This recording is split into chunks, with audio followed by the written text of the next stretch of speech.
The ulti's going to pop off from Oracle. Hook back in from Andros.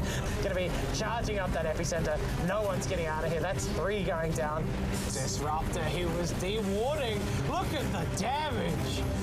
Oracle buys back, sweet as honey, says the big boy bear, and they are going to just crush your high ground from this. What a massive fight.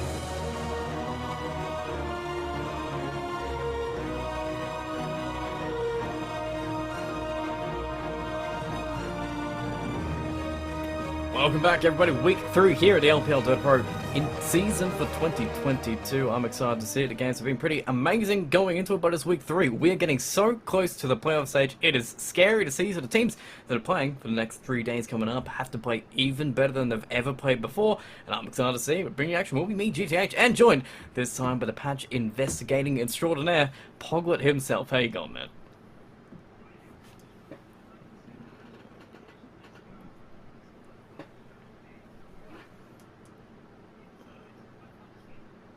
Mm-hmm. Well, always excited to see what we can bring out, because there's still new stuff, new technology really coming out in the patch, so I'm like very excited to see. But hey, we're still seeing around Robin stage. It's best of 2s between all these teams. In fact, we do have a series coming up that I'm very excited to see, but so far it's a best of 2s for all these teams, because they are trying to get those points towards our single elimination top 4 best of 3 stage, because the winners of those single elimination will make it to our grand final, which is the best of 5 to find out who's going to be the winner of the big prizes. First place $2,100, second place $1,400, third place $900, and fourth place $650. All still up for grabs. All teams want the big prizes here, but there's only one way to get them, and they've got to play fast. Yeah, and already we're starting to see the playoff picture shape up. I'm sure we're going to jump to graphics in a bit, but while we talk about it, there's still chance. I think 6 of the 8 teams are still well within the running if nothing goes wrong. I think there's a couple teams on the lower end that unfortunately are starting to struggle, and there's a few too many losses that have already piled up for them. But still, 6 teams, they're all going to be playing a couple games, and it's going to be interesting to see how it pans out. Oh, yeah. I'm excited to see it, but let's see where we are sitting. This is week 3 here. It's technically the first day because day 1 unfortunately had 2 forfeits, but it's a winner which might be reflected in our top 4 here, because M11, UDV, Esports, and Geigle, they're sitting comfortably in that 1, 2, 3, 4 position right now. Yeah, I mean, I think M11 and UDV are pretty comfortable, Apes as well.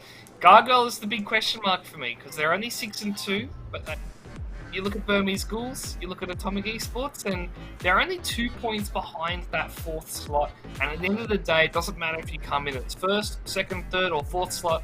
Playoffs are a different beast coming into that best of 3 and that best of 5. It's going to be a lot for these teams to start to adapt. It's different in a group stage. You're practicing to be the best version of yourself.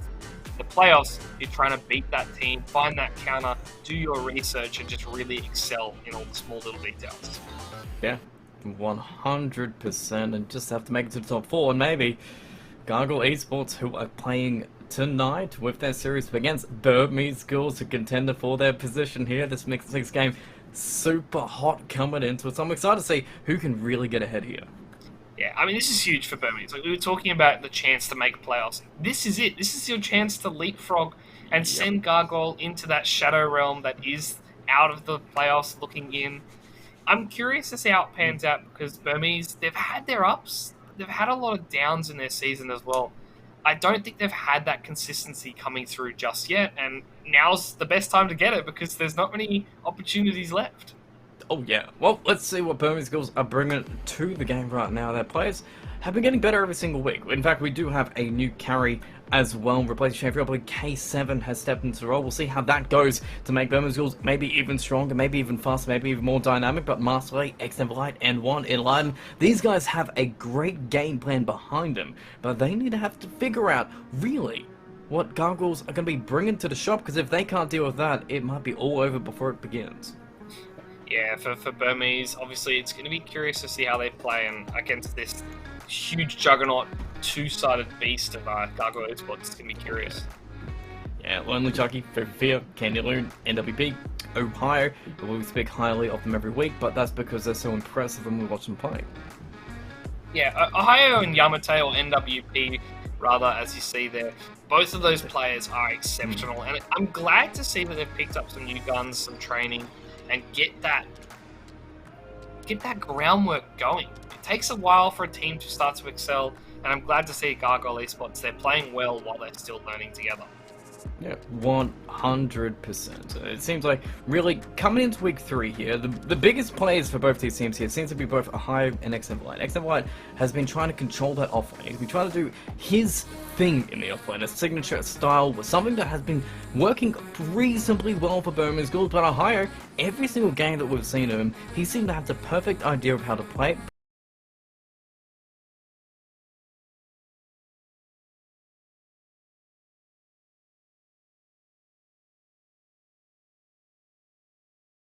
A lot of heroes, but Gargoyle Esports, they are picking a lot of the same heroes. They are picking very stock standard drafting. The one surprise is really the Earthshaker, and when we see the Earthshaker from Yamate, that's something that really can turn the tide of the battle. But outside of that, they love their Medusas, their Banes, their Queen of Pains. The Puck, for instance, is something we can maybe see for Gargoyle. On the side of Burmese, though, we want to see Pangos, we want to see Mars. That's going to be something we look towards, the big team fight, the big engagement, especially for XNV. 100%. Seems to be that. It's exactly what Burmese Schools kind of needs to get in here to win these games. So I'm excited to see what we see between the two teams, because they have a little bit of new technology into it. We haven't seen too actually much from either one of these teams in the new patch as well. We saw a little bit of glimmer coming out from Gargoyles and Burmese Schools, but nothing too like game-changing overall. No two heroes have been perfect. Now, is it playing a bit more of the patch here, maybe a little bit of testing in between the games? Is there another hero that's kind of be like, guys, you should pay attention to this one? I think Necrophos is a big one. So I think Necrophos as a core right now, like mid or off lane, both exceptional. And obviously, we talked about it off stream. I think this is what you were referencing. Legion Commander is currently bugged. Nice. Legion Commander's Moment of Courage, the return damage is doubled. No idea why.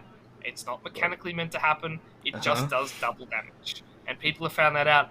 And the win rate for Legion Commander has started to skyrocket as people are playing him aggressive, like a core style, farming, fighting huge amount of items and net worth. And they've changed to that style rather than that link in, engage, get a jewel, hope for the best. If you die, you die. Cool. Love it. That's the kind of my style. I mean, it is a little bit broken, but while it's working, hey, guys, get your MMR out of it while you goddamn can. And another hero that I've been kind of surprised it hasn't really been jumped in, Underlord. Like a hero that was like, okay, your ultimate, it was your shot, it was your Agdamin. It was a little bit, not exciting to see, but since it was added into his ultimate and given those changes as well, it felt like it should be some kind of super crazy offlane pick. They have already nerfed it, by the way. Damn. So, like, day one, you could put it in the Roche pit, and I think it took them an hour or two before they fixed it, because that was stupid. It made no noise, it made no animation, there was no mini-map tool, cursor, or anything. You could just TP into the Roche pit from anywhere in the game. It was a bit stupid. They've nerfed it in that sense, and it now has a mini-map icon, so it's a bit easier for the enemy team to see what's happening, rather than just have this random, no-sound, mass TP. It's like the OP version of IO, because you can go in, kill someone, and then leave. Well, yeah, without knowing it was just like guerrilla warfare in Dota. Always cool to see. I mean, again, as well, a little bit of changes. 7.31B did come in with a little bit of nerfs coming in, which rightfully so. I believe one of them was null talismans, and mana cost reduction was kind of made diminishing, which just shut down so much. I mean, you say so much. I feel like it shut down one hero in particular. A fun hero. I was lucky enough, I got to cast a game for another tournament where it happened, and I was losing my mind. The 5 nulls plus the arcane blink. You could zip base to base in 25 minutes, and it insta kills people. It did about 2,500 damage. So if you weren't the off lane, if you weren't a tanky carry, you're getting one shot over and over and over again every time you spawn. It was debilitating to watch.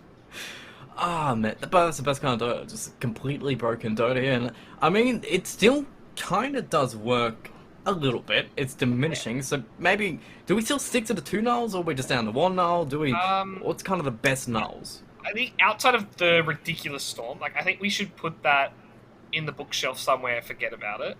Outside of that, I think the 2 null build is still quite normal, because it gives 7% instead of 8%. Like negligible difference for most heroes, but it still gives all the other stats.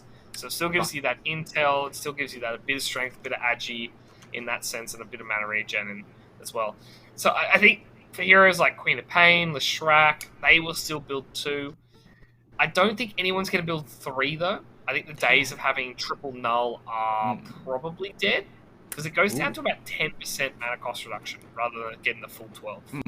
You just reminded me of a hero that nobody really likes right now, Zeus. This man got fucking dumpstered.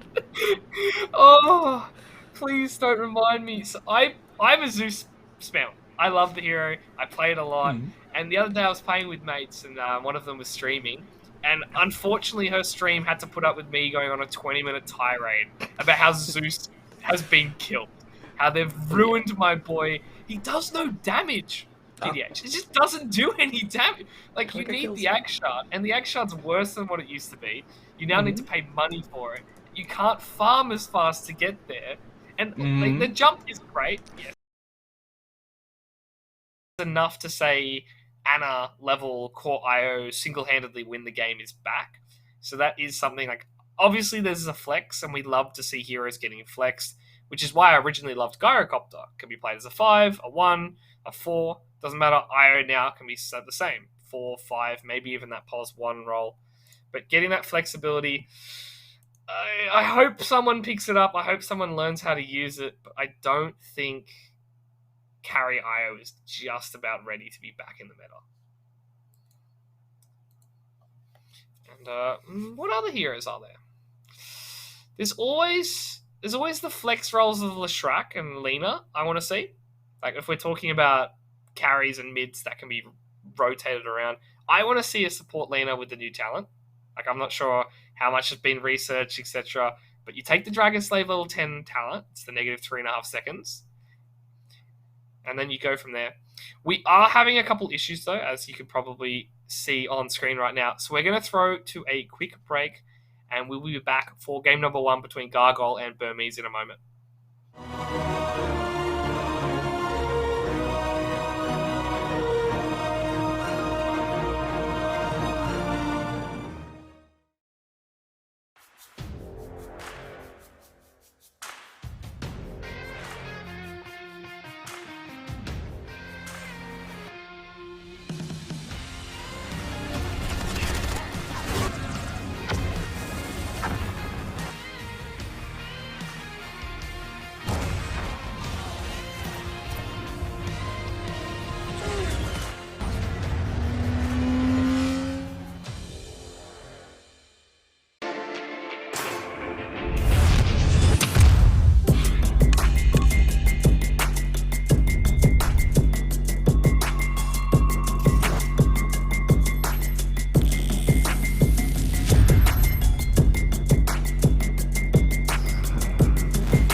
The ulti's gonna pop off from Oracle. Hook back in from Andros.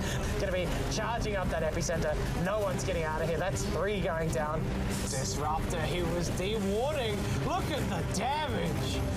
Oracle buys back. Sweet as honey, says the big boy bear, and they are going to just crush your high ground from this. What a massive fight.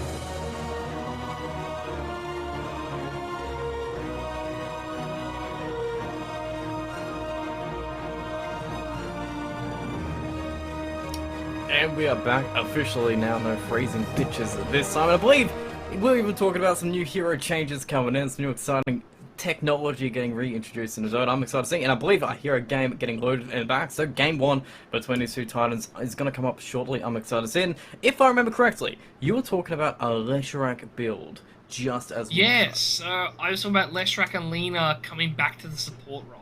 I don't know if any team's going to run it because Leshrac right now is just such a ridiculous mid. But I was hoping, I was praying that Lena comes back into that pos 4 role as that spellcaster with the new Ag Shard.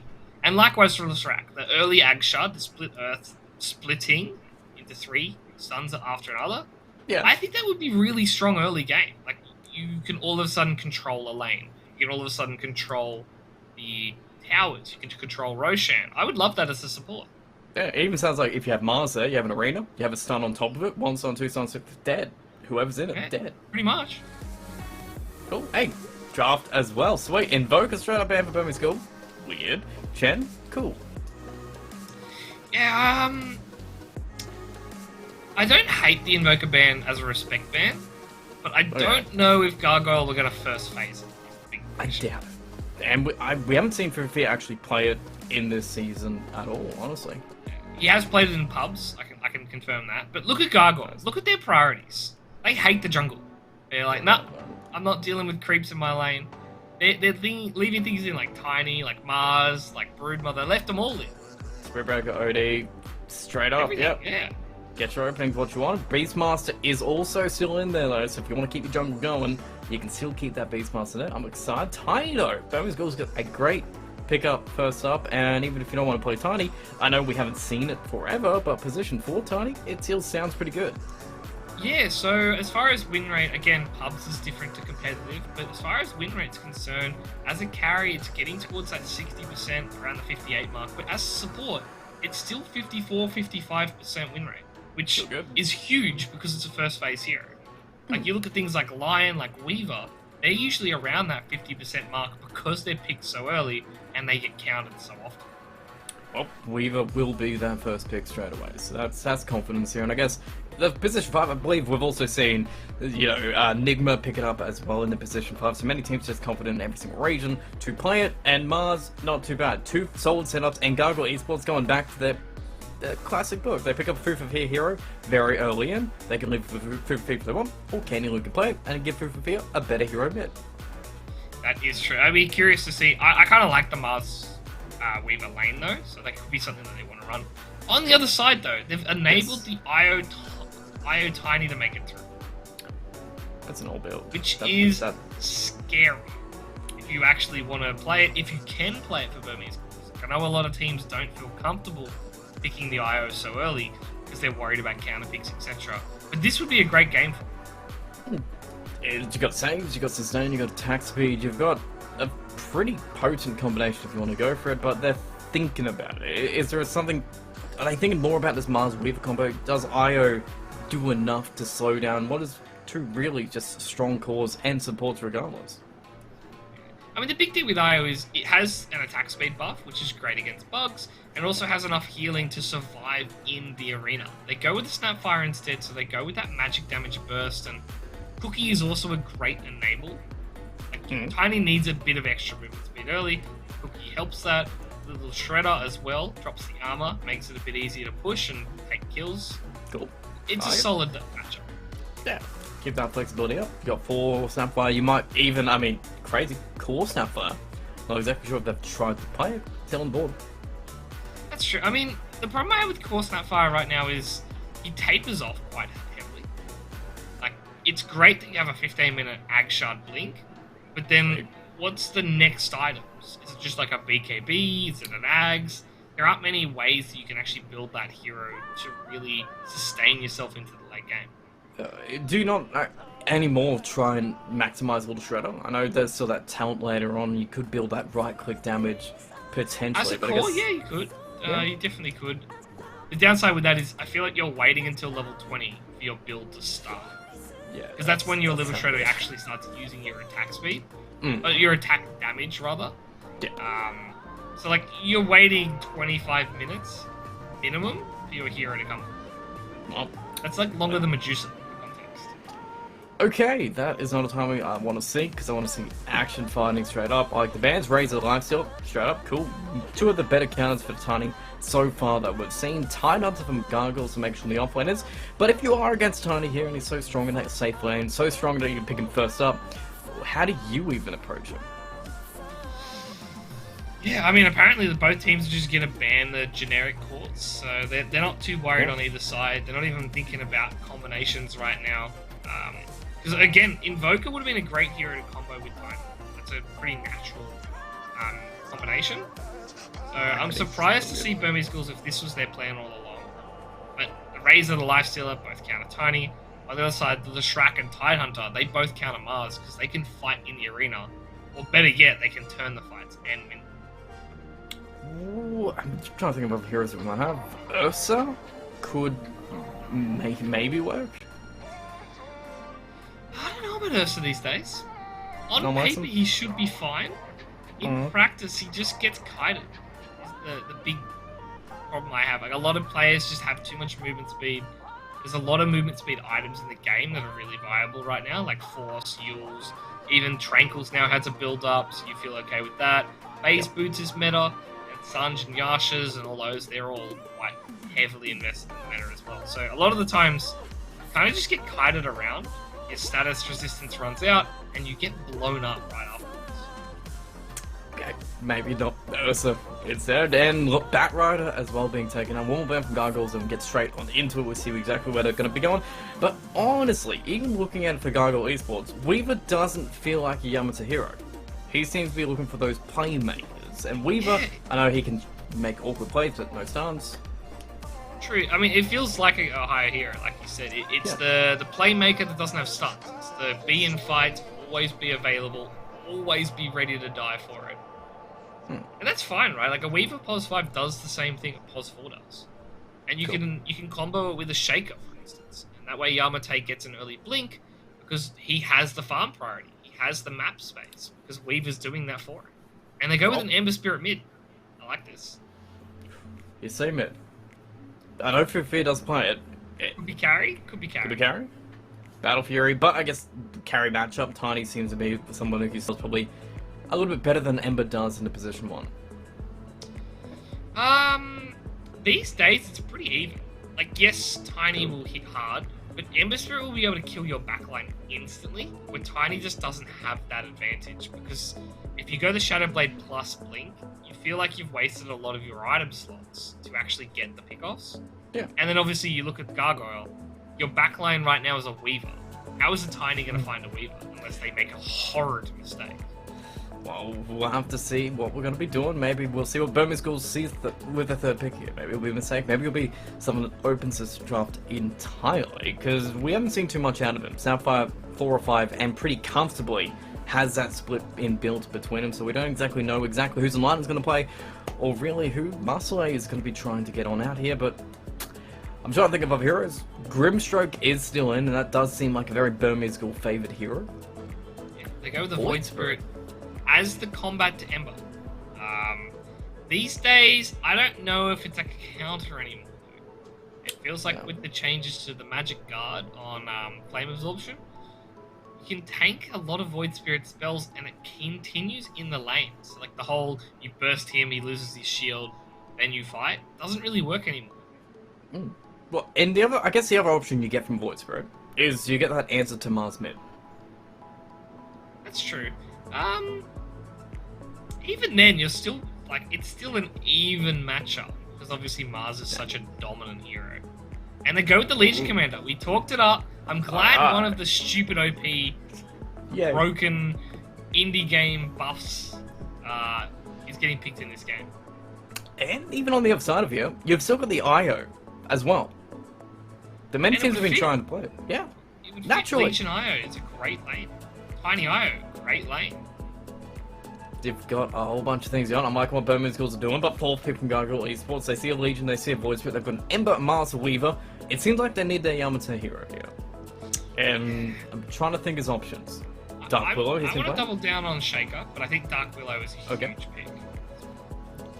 Ooh, Rubik as well. Medusa, position for Medusa. Cool. Yep, casually. No, I unfortunately do think it is going to be that off-lane Mars.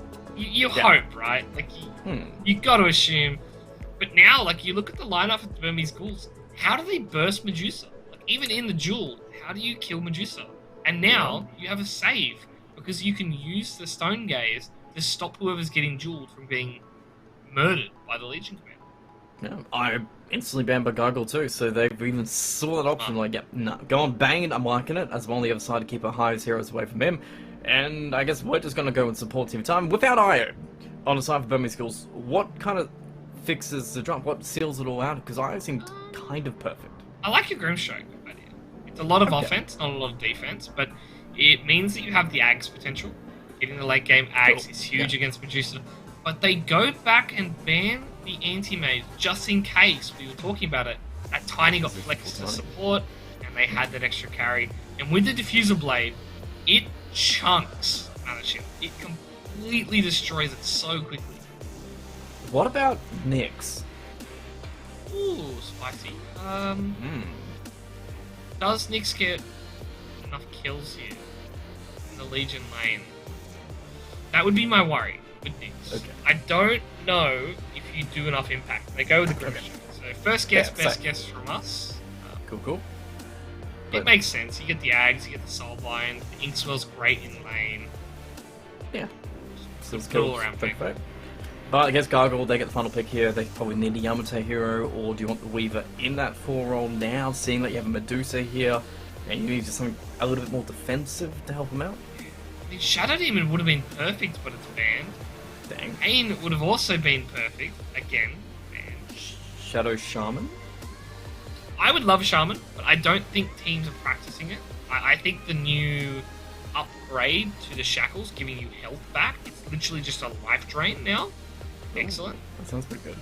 I want to double down and go with the Yamate Shaker. I think he would be able to do a lot of work in this fight, and like, you need something to help lock down on this Medusa. You can't rely entirely on the arena. Alright, well, 45 seconds ago. They can think about what they really need to pick here, and I guess you've got a whole bunch of playmakers as well. So you got Mars Arena, and you've got to see what's going to go into it. And it seems like Ember Weaver, great matchup here, and they just need that extra thing, which probably is going to be Shaker. I'm trying to think of anything else that he's been kind of... I've seen him spam. I've seen him play his Spirit Breaker position for a little bit here, but it doesn't seem like a great Spirit Breaker game. Tusk. Oh! That is a Yamato hero as well. And it works because now you've got ways to make them get punished on the Tiny. You've got ways to punish the Void Spirit, and you've got ways to win the duel. Okay. Like, if you get the dual target, you don't Blade Mail, Skywrath drops the hammer on you with the Arcane Bolt plus the Mystic Flare, you could die in that. Well, I mean, looking at the drafts here, do you think that really Gargoyles will be able to have it here? It seems like it is a good idea, but it's all about the implementation. Gargoyles have been having great execution. They've been playing pretty clean games here, but the defensive plays from Burmese Ghouls. Like, you have a great ability from Skyrim Mage, but you also have Press the Attack, which could counteract many things that they're trying to do here. I will say this, I think Burmese won the draft. I think it's like a 55-45 situation. Swing. I do have to go with Gargoyle still. I think they're the stronger team, and they've got a great cohesion. Like, their lineup requires a lot of drafting and playing with each other. The other thing the other thing I'm also saying, well, I'm just counting up the stuns casually here. Spear, it's it's targeted ability, it's not instant stun. You've got Change, that ain't target, that's not going to instantly hold anybody down. And it seems like on the other side, Avalanche, easy. Just going to have to cast it, toss anybody into it. Remnant's great. You've even got Cookies as well, and Inkswell on top. There's so much control in Burmese Ghouls. Yeah, every single one of their hero has a lockdown. Yeah. All 5 of them have at least one. Soulbind and Inkswell. You've got Jewel. Like you said, Void Spirit has the Aether Remnant. it is going to be a stun pick-off centric lineup, and they need to execute it well because I don't like their late game chances into a Medusa. Well, let's see how we go as game 1 is underway. I did not realize that Lonely Chucky was a master Medusa as well, so that's going to come kind of in handy when you want those farming patterns. And also on Dire, this seems like it's just a Medusa-favored pick on the map, even looking at that. We were discussing the other day how much Medusa loves to farm on the Dire side. He has the triangle, and he also has the triangle of creeps around the outpost, which are all very safe, very secure. It will be curious, though, how he plays the matchup, and I don't love it against... Oh, Enlighten, by the way. Go on in, stand down Enlighten, moving on forward. It's never light, it's going to keep everybody back, but yep, there we go. First blood is drawn as Gargoyle's on the board, but what can they get out of it? Cookie back onto actually Food for Fear. Much bigger kill if he can take it down, but he's under his tower, and we're going to get a double instead, putting down N1, and maybe even getting the Legion Commander on top, as we just need a couple more spells as he is running, but the vision already placed down by Hayo, and a Sakuchi in 2 seconds is gonna give us the vision and the kill as well. Fairy Fire being wasted. Ahaya's gonna commit for the blood, and actually Armor away. But this might be the biggest victory of all, as he has no HP and has to go back to base. Yeah, I think you would have loved the 200 gold, but you still managed to get 2 runes, and I think Fufafia is going to be in trouble here if they miss the cookie. But he's going to die as well. Guys, suicide? No. Wow. Fufafia. And the cell being given by Yamta. This is kind of the best start for Gargoyle Esports ever. 3-0. They didn't get all 4 runes. I have seen a 3-0-4 rune. Okay. But it's not how you want to start a lane matchup, especially when you need to win the early game. Like, you're the early game team here on Burmese Schools, and you're getting pumped in the lanes like that already. Well, I guess we have a pretty reasonable start. We do get a sentry down top as well. It's a high is going to try to keep the Snapfire Legion lane at bay, as Legion over on the gods already leveled up, but Chucky is going to be safely back. So no kills here, but it seems like it's on paper going to be a pretty passive lane, at least for Gargoyle Esports. I mean, I think you're happy with all 3 lanes being passive. Not just top, not just bot. I think all 3 for Gargoyle. As long as you get your level 6s here, as long as you get to start stacking and taking some jungle stacks, on Lonely Chucky specifically, you're happy. Cool. How's bottom doing? And Mars versus Tiny K7 moving into that carry role for Burmese Ghouls, as Enlighten is going to send up Stroke Fade already, but this seems like a pretty solid lane. If Yamata is out of position here, if he goes a little bit too far forward, casting all the spells, that seems like a pretty easy kill they can pick up constantly, but Yamata, it looks like he knows that. Yeah, he has to play safe, and he bought so much regen in this lane. It's quite uncommon to see a Skyra bring Salve plus the Tangos plus 3 Mangoes, Clarity, everything. He's sticking around for good. He's not going to be suiciding into any time. Is it actually worth suiciding anymore? Is that a thing? Yeah, Tier 2s it still is. Tier 1s it's not. Top lane, by the way. Ohio, find someone. Snap. Move back. Ohio actually looks like he wants to come in for fight. Nice Cookie coming out as he gets a turn. Kill back, but it's another little bit of punishment going in on the Legion Commander as he gets sent back and doesn't get too much out of that kill. Yeah, I mean, the best thing of this is, like, Lonely Chucky now gets half a level, maybe even more, just farming by himself. It's coming back to his tower as well, which is exactly where Lonely Chucky wants to be farming on the videos. And middle lane matchup for the first blood that we kind of got onto M1, at least a kill. We did. He's doing fine. 13 for us. Just keep it up with Food for Fear, just really contesting him as much as he possibly can. So for the early kill they got, it isn't actually hurting N1 too much. That is true. Ember, unfortunately, didn't get first blood, only got 1 of the kills, no assists. So, like, not as much money, but even then, it's still even, and the matchup gets a bit hard for N1 right now. When Fifafia has, I believe, probably... No, he's gone 1. I was going to say he's gone the Orbital Corrosion build. Doesn't look like he's doing that. But a couple levels inside of Fist, and all of a sudden, the harass starts to pile up really quickly.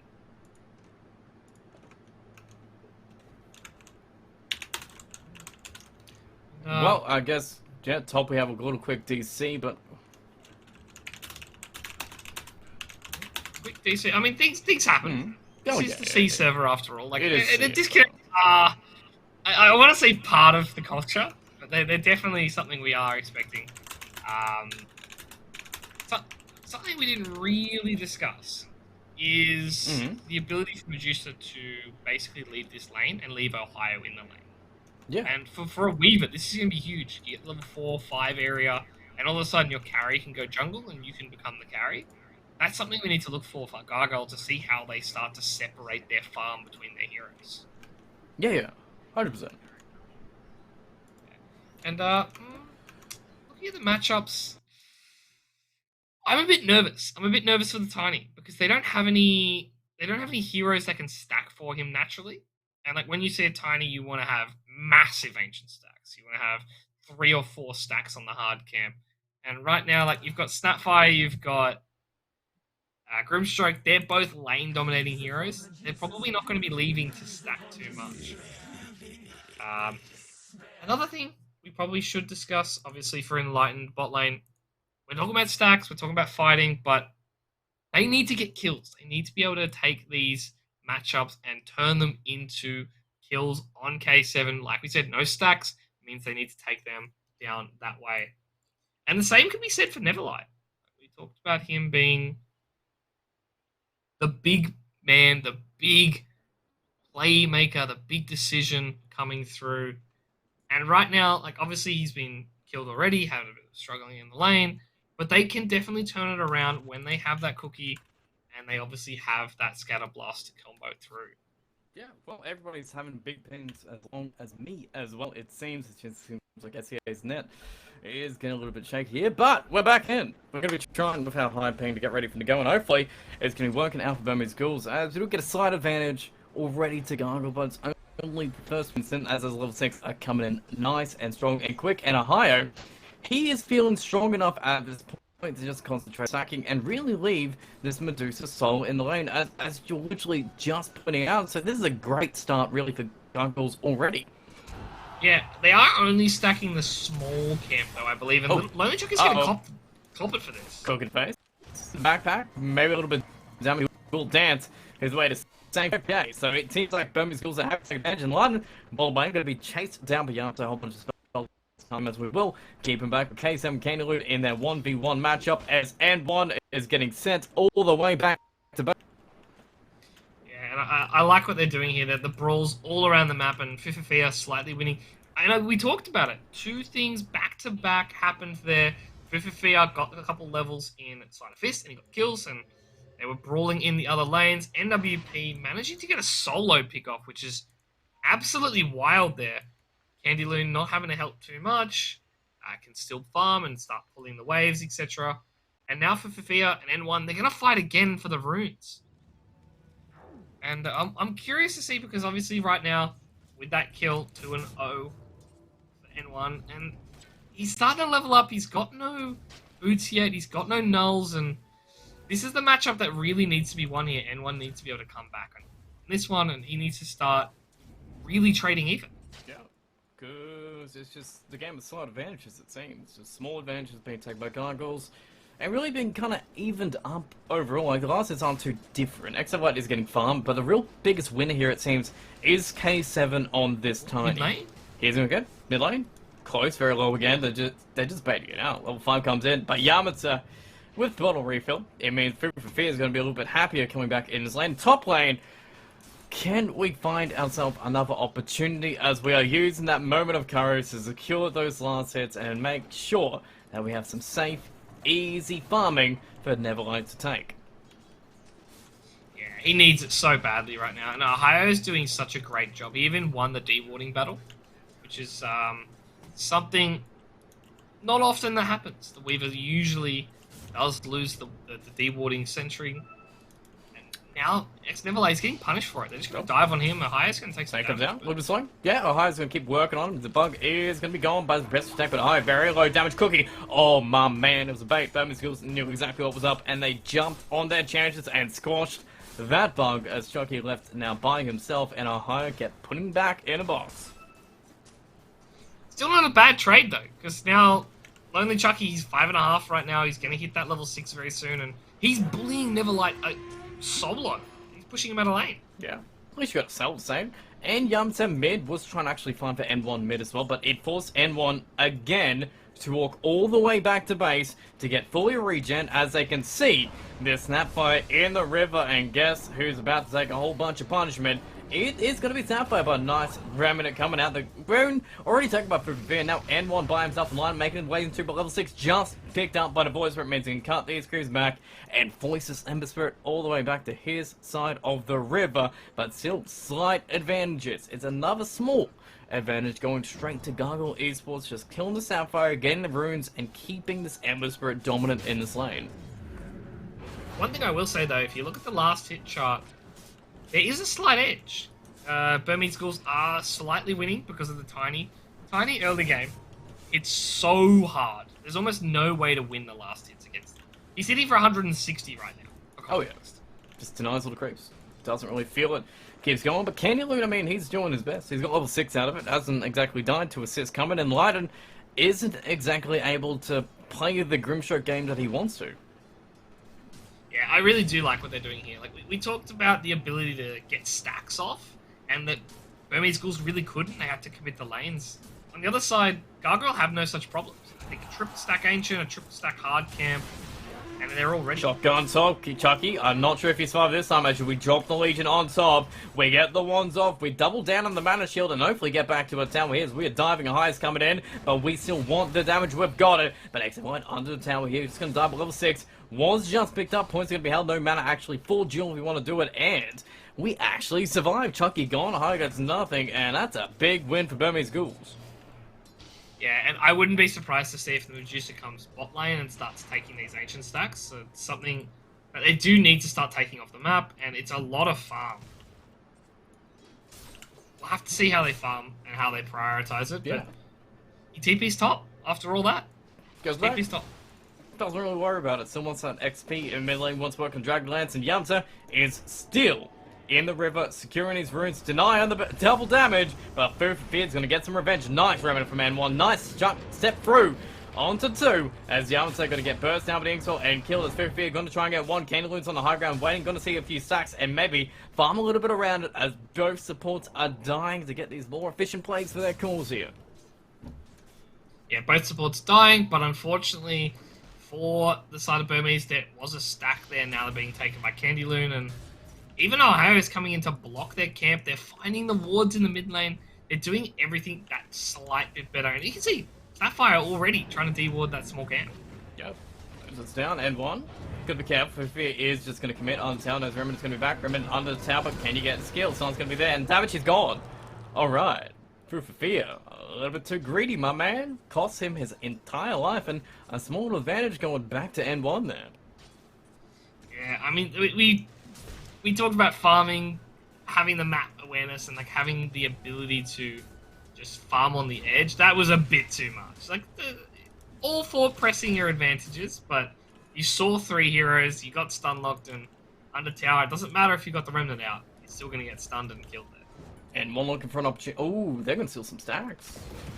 Maybe not the biggest stacks in the world, but still, stacks going back to Burmese, doing exactly what Candy Loon was doing to use. A little bit of gold going back into your corner here. Candy Loon is also level 8 at this point with an arena and a wand and some XP, and it seems like mid is the focus for Gargoyles. They'll see N1 again, chain down high, gets the bugs on out, trying to try and scatter, but we do get one step into mid lane, and Yamta is waiting for stance coming out and the damage coming in. We've got almost a kill. Remnant's come in to commit. Excellent. Oh, he's got the worst TP possible as it sends him to the small camp, as he still looks like he does want a duel. But we have found ourselves in line, and we have found ourselves Yamato and High is going to be trying to dodge this time as both get hit. Chains come out, cancel that TP, and we pick up another kill as Legion is still looking for that duel opportunity. But is he even going to get it? Candy Loon coming across. We're going to get some cells back on the supports moving forward as Candy Loon is looking for the arena, but Snapfire is waiting level 6 himself. Arena is dropped, and Legion goes in, but the slows are going to be way too much. The kisses come down, and hopefully we'll get a kill. We do get the dual damage out of it as well as Candy Loon picks it up,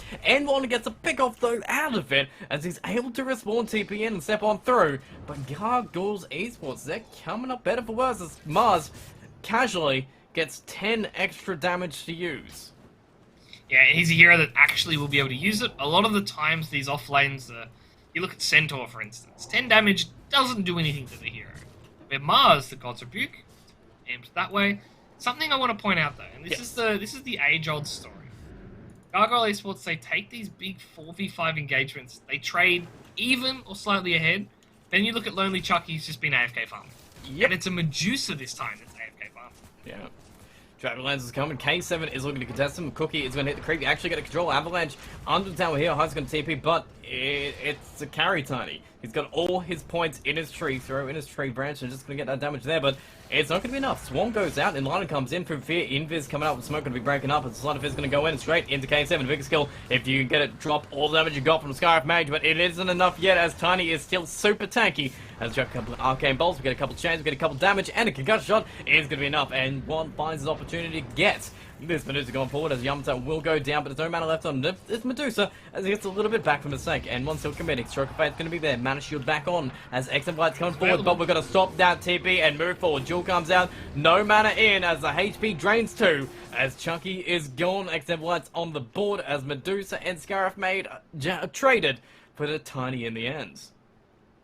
Yeah, that's a great turnaround for Burmese. They'll have the ability to push this tier 1 as well, get some more map presence. I'm noticing N1 though, he's getting hunted right now. The Hire's on top of him at all times. Good damage working on the bug. K7 is here though, so maybe back up. Want to see him. No, Remnant comes in, dodges the avalanche though. It's a nice little play for Fear as long as he survives. He does not, as the tree goes and hits him in the back and just destroys. And he hopes he had walking away or walking at all, as Amber gone and Ohio ends up with nothing. I mean, we talk about the lead's still even. Obviously, like Burmese schools, they're fighting these pickoffs here, but they haven't really been able to get a lot of map presence out of it. The top tower is the first thing they're actually grabbing, and now they're going to try to trade it on Candyloon's life. Candyloon is coming in 9-11 at this point, less than 1k gold lead between these teams, as Candyloon will be put in as the arena, but we are going to see the Cookie go in, and the shotgun comes out, and the arena comes in too. Counterattack through Fear actually gets and one somehow. Yamato is waiting on in as we get concussion, we get the arcane bolt, we get a double kill somehow for the Emma Spirit. Yeah, that is a huge play, turning around for Candyloon and making sure his team keeps them alive. And now I'm sure his blink's going to get delayed a slight bit from walking home, but it's not going to get delayed from dying, and that's the huge thing here. You look at the farm chart right now. Tiny's keeping up, the Legion and especially the Void Spirit, they're really starting to fall behind. Well, let's see how we go. Sapphire is, I mean, level 7, has some farm between 4 stars going to be the item. And Grimstroke, he's got level 8 somehow, so Soulblind is going to be massive. What are we waiting for here? Do we need Legion's Blink to come in? Because that is super far off. He went Blade Mail first, just to get that little extra sustain and damage in these duels. He kind of needs it too. Like we talked about the Skywrath Mage. If he doesn't have Blade Mail, Skywrath just wins the duel every time. Look for Fear. Elaine, get caught. Remedy comes in. This time he might survive. No silence and shotgun and damage. He's gone. That's what you needed. You needed an Ember Spirit kill. Yeah, I mean, that's twice that. Like Fear, he has no respect for the fact that Enlighten's gone 3 levels Phantom Embrace. He's gone to the point where you need to auto attack it 3 times rather than 2. And I think it's killed him the 3rd time in a row. Just no respect. Arena, okay, Spear comes in under the tower and Legion. He's taking a whole bunch of punishment. Blade Mail finally popped as the Remnant is great for man 1, but a Saint comes on in and the Arena puts him down as Void Spirit. Taking on the outside of the Arena, looking to get Candyloon. Goes on in, does misses, gets stuck to the wall, dies himself as Snapfire and Void going as Legion is gonna be at least a survivor for now, as they might even chase him as he's disarmed by the neutral creep. Ohio comes in, but then we pop everything down. Ohio's gone, Legion's dead. Nice spear coming out from Candyloon as it pins K7 to a tree, but it's a Sapphire that breaks it as he's just raining down the fire in the end, trying to get the kills out of it. Candyloon moving forward, Stone Gaze comes in, down to half HP with a blast come out. Proof is going out of it. Please get the Sapphire. We did finally get the Sapphire. Lonely Chucky able to get it, walk away in style, as Food for Fear again is being given up for these kills. Yeah, I mean, I do not understand how he is still 2nd on the net worth chart. These are 4 critical deaths at huge portions of the game, and like, he wants to be farming, he wants to be fighting, he is going to go rush BKB, so he understands this is his game plan. Give space to Lonely Chucky, make sure the Mars has the game. But right now, that's 3/4 deaths in a row that have just been off over aggression.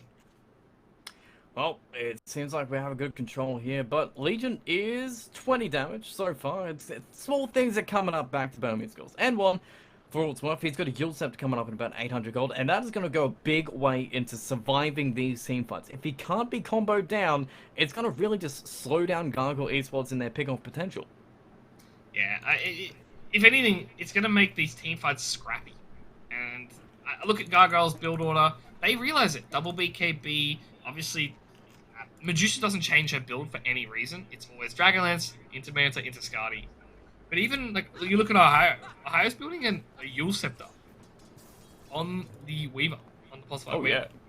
He's going to get it too. Probably at the same time that really, honestly, okay, I'm going to say at the same time M1 gets it, unless he gets to pick off the Yamato. Just casually, as you do, level 11 so far on the Void Spirit, and so far, I mean, the win percentage, it's 71% Gargoyles, but that's not unthinkable. It's a few Legion duels away between being even. Yeah, that win percentage is if all things go perfectly. And we've seen so far that both teams are taking these scrappy fights and they're more than willing just to lose a couple heroes here and there for the sake of just pure fighting and pure violence. So that win percentage is probably a bit skewed just in the fact that there's a Medusa in the game, a hero that loves fighting. Well, speaking of fighting, DD Rune on the Ember Spirit, so that might mean that we're going to be looking for a little bit of a tussle shortly. And Snapfire going to do some XP top with the help of K7, who's got his Echo Saber done. Work on the Shard, getting to BKB. So his timings are still being hit at this point. Level 13, pretty even with the Medusa, who is farming the Ancients. And we do have some Space Makers in the bottom lane, as Yamato is actually getting a few creeps to hit himself. So the Scarf Mage is actually going to get some farm this game somehow. You say somehow, he's still 500 behind his +5, and they're going to find a spear here, maybe? That's how he gets a farm, as Legion is dead before he can even pick that blade mail up. Press that button and pop it out as he is gone. 30 seconds as N1 comes in. We even cancel our TP because it took so long. As N1 can get a creep wave out of it, but he cannot save that Legion commander. Yeah, and N1, he's kind of stuck down here now. The team could fight top lane. K7 has a Shadow Blade on the Tiny. So Ohio it's all under might reward. be careful. It's literally under reward, yeah. So Ohio knows what's up. It's cool. And they just back out now. That's done. That's wasted time, honestly, for Burmese Ghouls that really, Gargoyles are just abusing the living hell out of. In fairness, it is staying at like a relatively even net worth this week. It's been 4k. It's probably going to hit 5k in a moment as the tower's going to go down in the mid lane. Oh, Legion But commander. only Chucky has a Manta here for this fight. Oh yeah, coming out. Skadi next. Timings are looking pretty nice as Zidiron's going to be popped forcefully by the timers. And maybe that'll prompt Gargoyles to take a fight, but Snapfire is going to be waiting. Grimstroke is going to be watching, and N1 is going to initiate on as Candyloon gets the spear on Inlight, who does die in the end. But what more can we get as we get the jewel on the Candyloon, gets the damage back on the Legion, and Snapfire is going to come down. And for Fear, he's still full mana, full HP, full ready to go. If they want to reconnect with a duel on the Candyloon, maybe that's enough to slow him down, unless they bait out on M1, showed himself K7, get a Remnant coming back. Ohio cannot save, as Food for Fear is dead again. The killing spree back to K7. A big target again, as that DD Rune is looking pretty hot.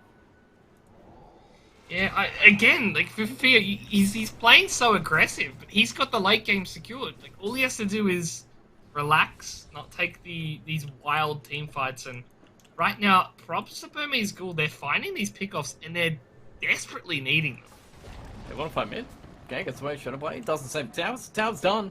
Burmese Ghoul's got a nice little slight pick off here. 3k gold lead between them and working towards that BKB, which is coming up crucially as Legion. We're about 700 gold away from his Blink Dagger, and that seems like another big go time that Burmese Ghouls can super abuse it. Even Enlighten, sentries, wards, able to get some vision safely in Ohio. He's doing Ohio things, playing aggressively with a team to back him up. He's just setting up his skills for Yamato, like say on this Legion Commander again, but hopefully this time he's able to get the Blade Mail off. Oh, okay, Snapfire just messed up. Whoops. Blade Mail used preemptively. Move in, Jewel comes out, Ohio going to be moving forward. Yamato has actually left Ohio by himself to get the kill onto the Grimstroke instead, which means Legion gets a free Jewel. 50 damage coming out. And Candyloon, do we have an arena? Yes, we do. And we've found ourselves the Legion Commander. Pin him in and pop him down as we end up getting a double. What I'm surprised by. Yes. Yamato, not building an Atos, as for Fear and K7 and fight top. But he's not building an Atos. He's rushing Aghanim Scepter to try to get the double spells or maybe even the triple Arcane Bolt at level 15. Is it worth it? I mean, double sword. It's a lot of damage, but it's high risk. Very high risk gameplay. That seems like Yamata's gameplay, like, in a nutshell, though. That's true. I mean, even then, Atos enables some more pickoffs, but like, he's just relying entirely on Candaloon's spear right now. And if the spear doesn't land, they're not getting a kill. So far, the spears landed each and every single time. BKB is next going to be backing up this Mars as we look like we're smoking on the side of Burmese Ghouls. It seems like, yep, okay, Playtech reveal onto something mid. Please don't go on these illusions as we will be able to keep this way back, but we're hunting something big, like, say, Food for Fear. Yeah, that'd be a huge pickoff. And again, he's playing aggressive enough that you can get away with this. Oh. He might even go back into the jungle to farm. Oh, it's all Doesn't slide. he pop the smoke? He He popped the smoke. did, somehow, so should survive. Oh, okay! Someone got the talent! Legion Commander with the insane cast range talent on Jewel that the hero never goddamn needed is able to get that Jewel onto Ember and ends up getting that kill too. Yeah, I mean, was that 400 radius? I feel like it might have been a bit longer than that, and Is that another Yeah, double? again, We got Moment of nice. Courage and we got cast range on Jewel now? nah. So Jewel is one of those things. Once you activate it, if they walk out of the radius, it still gives a bit of grace period. Alright. Like, if you haste, I think you can get like 250 units away before the Jewel still hits you. It's wild. Smoke on the river. Vision not going to be catching up where N1 is, and we're waiting and watching for our own opportunities here. Smoke broken, Candaloon going to be seen. Yamata tries to get in, a little bit awkward as Kazim is going to show himself. We do get the press attack back on Tani. The arena's going to be there, but the Jill straight on the Candaloon. It's a highlights and backside, but Yamata pops everything before he knows he's going to be dead. He survives longer than anything he does as Food Fear comes on in to be soulbound to the Medusa, who is just running everybody down. I'm going to be chased down. X-Everlight M1 is in the middle of the Roche pit and looking to jump away with Dissimulate, but X-Everlight, can he get away from the support Weaver? Yes, he can. He can walk away, but we're not even done as N1 going to be Yills in the air. High's going to be waiting, and with the damage coming out, they've got it. As Void Spirit getting put down, X-Everlight trying to steal some runes. Somehow Zahai does not want to go high ground because Samphire's waiting for him. But Gargoyle, Candaloon, Yamato are gone, but you feed in this Medusa and making her nice and juicy. Yeah, and now this is the Medusa show. Like, what did I say? 25 minutes is when you want to start fighting. Pretty much, yeah. He had a pretty good game, so 21, 22 minutes is when he's happy to be involved in these team fights. He has the Skadi complete, I believe. Yeah, as long as Kuri has the ultimate. Yes, yep, we're good. Ultimate point boost, so that's a great timing. So, Manta, Dragonlance, Skadi, 23 minutes basically. Go on Butterfly, and Tiny does not want to build MKB. Tiny almost can't. That's the reality of it. Like, I think you need too many other items. You need the Silver Edge, you need the Sonic, the BKB, and Overwhelming Blink more often than not is needed as well. Yeah. Bottom lane, N1. Spit. What? Okay! Lands in, bursts in, and walks away as they get that kill on N1, who just responds and hey, there's some free farm bottom. No, there is no free farm on this map as Medusa is the free farm you want to go for. Kiss comes out, Arena comes in, keeps K7 back down to almost all that mana gone as we're going to be moving forward. One that one and put that Stone Gaze off too. Aiming forward and freezing up Tiny, making him double stone somehow. But the Inksaw going to make him move a little bit faster into the damage of Candaloon, who cleans him up. Enlighten just going to be trying to run away, and Sapphire going to be slowed down because Shot the Sun's coming out from Grimstrokes, so no more spells for you to cast as we'll slide and burst down as the Arcane Bolt and one more cleave will make it 4.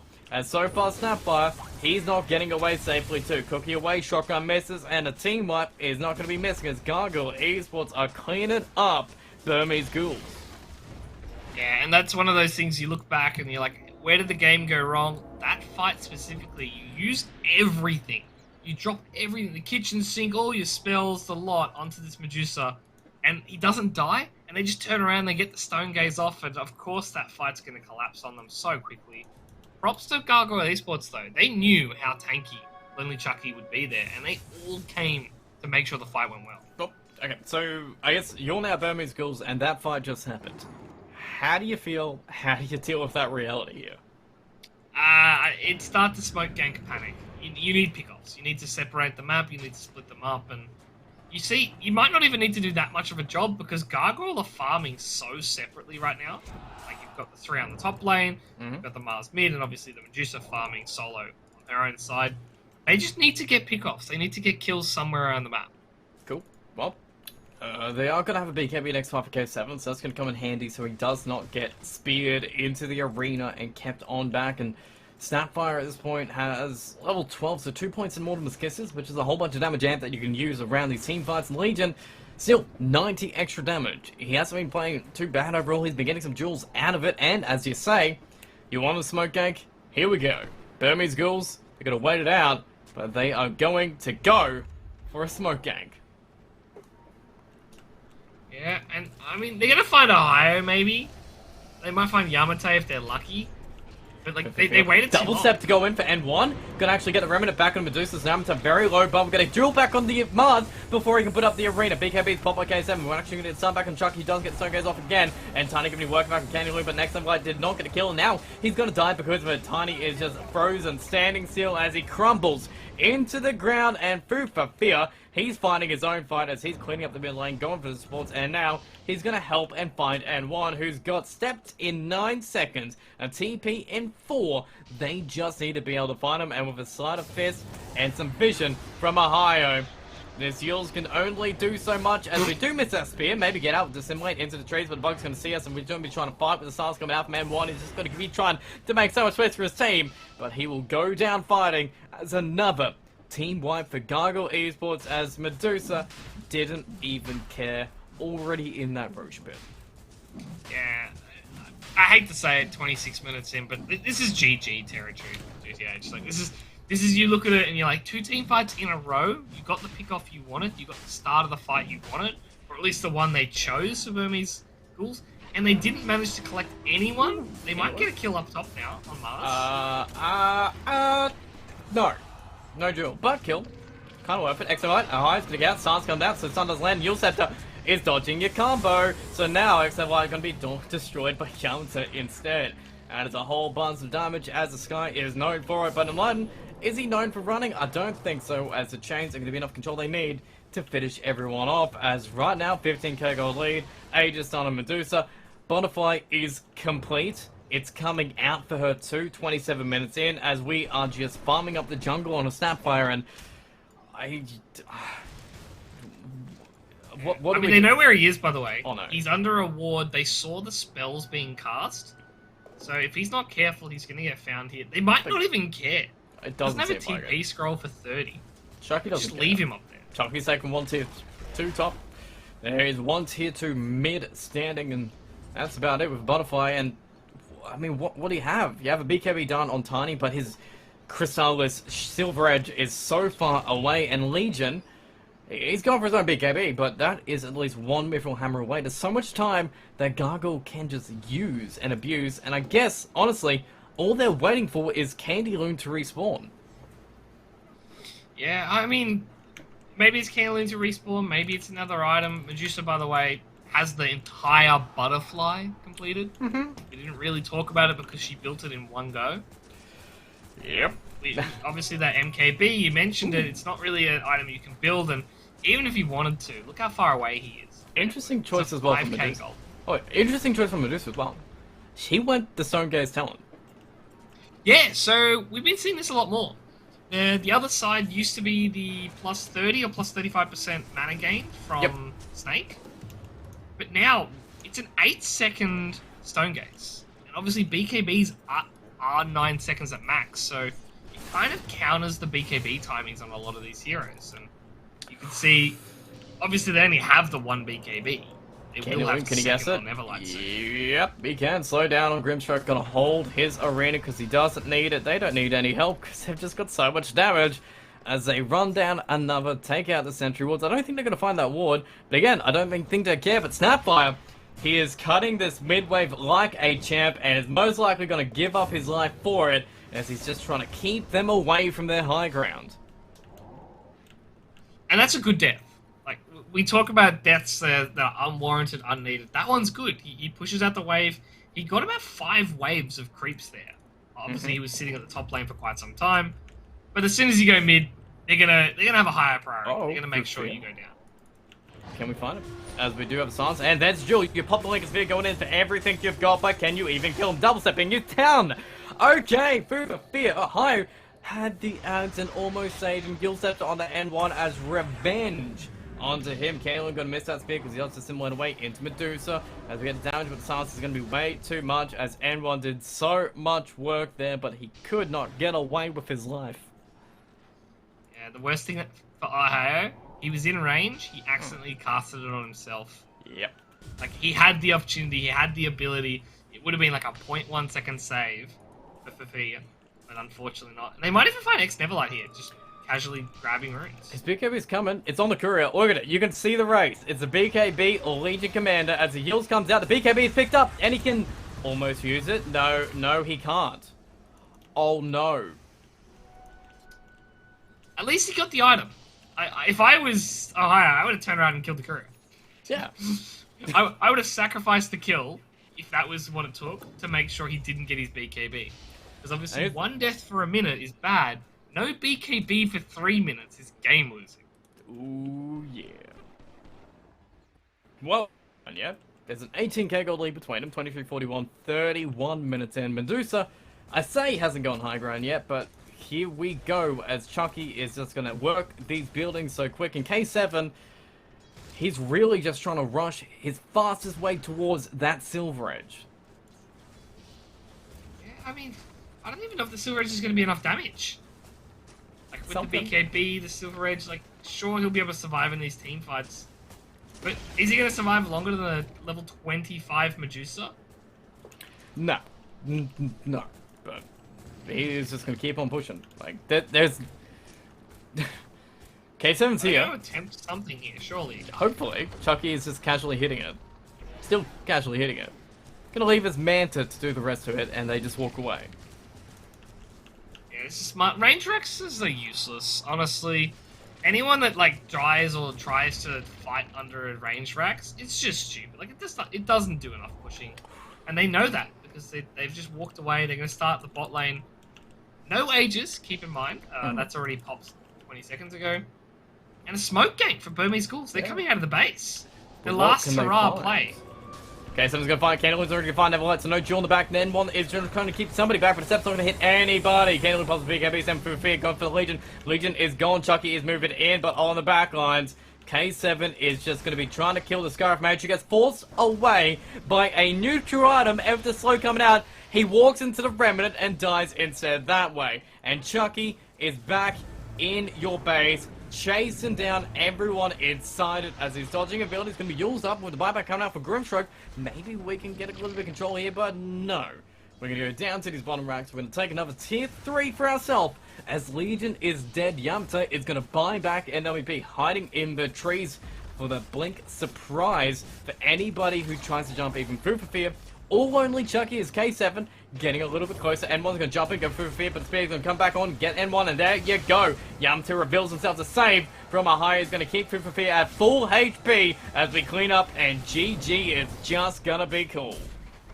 Yeah, and I got to give props to Burmese Ghouls. They stuck in this game 10 minutes longer than they had to.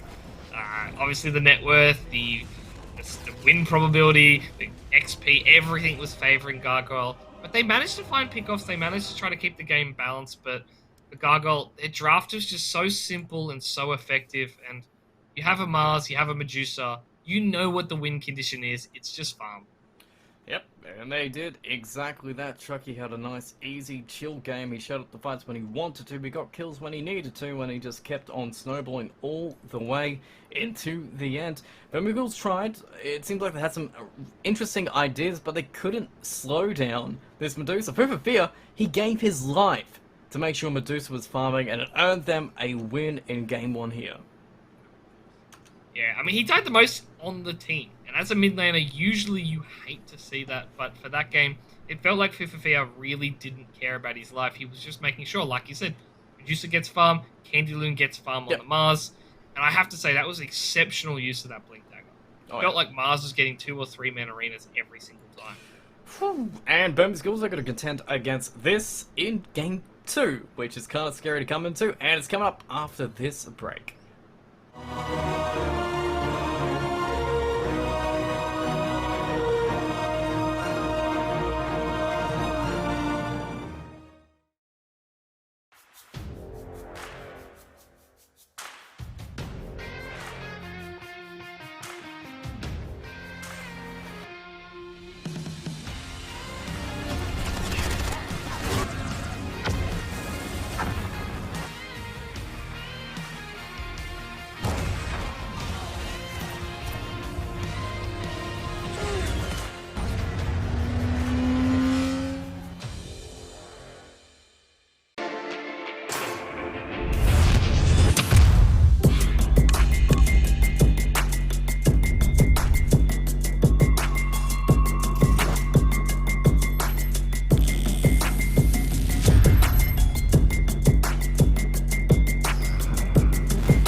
ulti's gonna pop off from Oracle. Hook back in from Andros.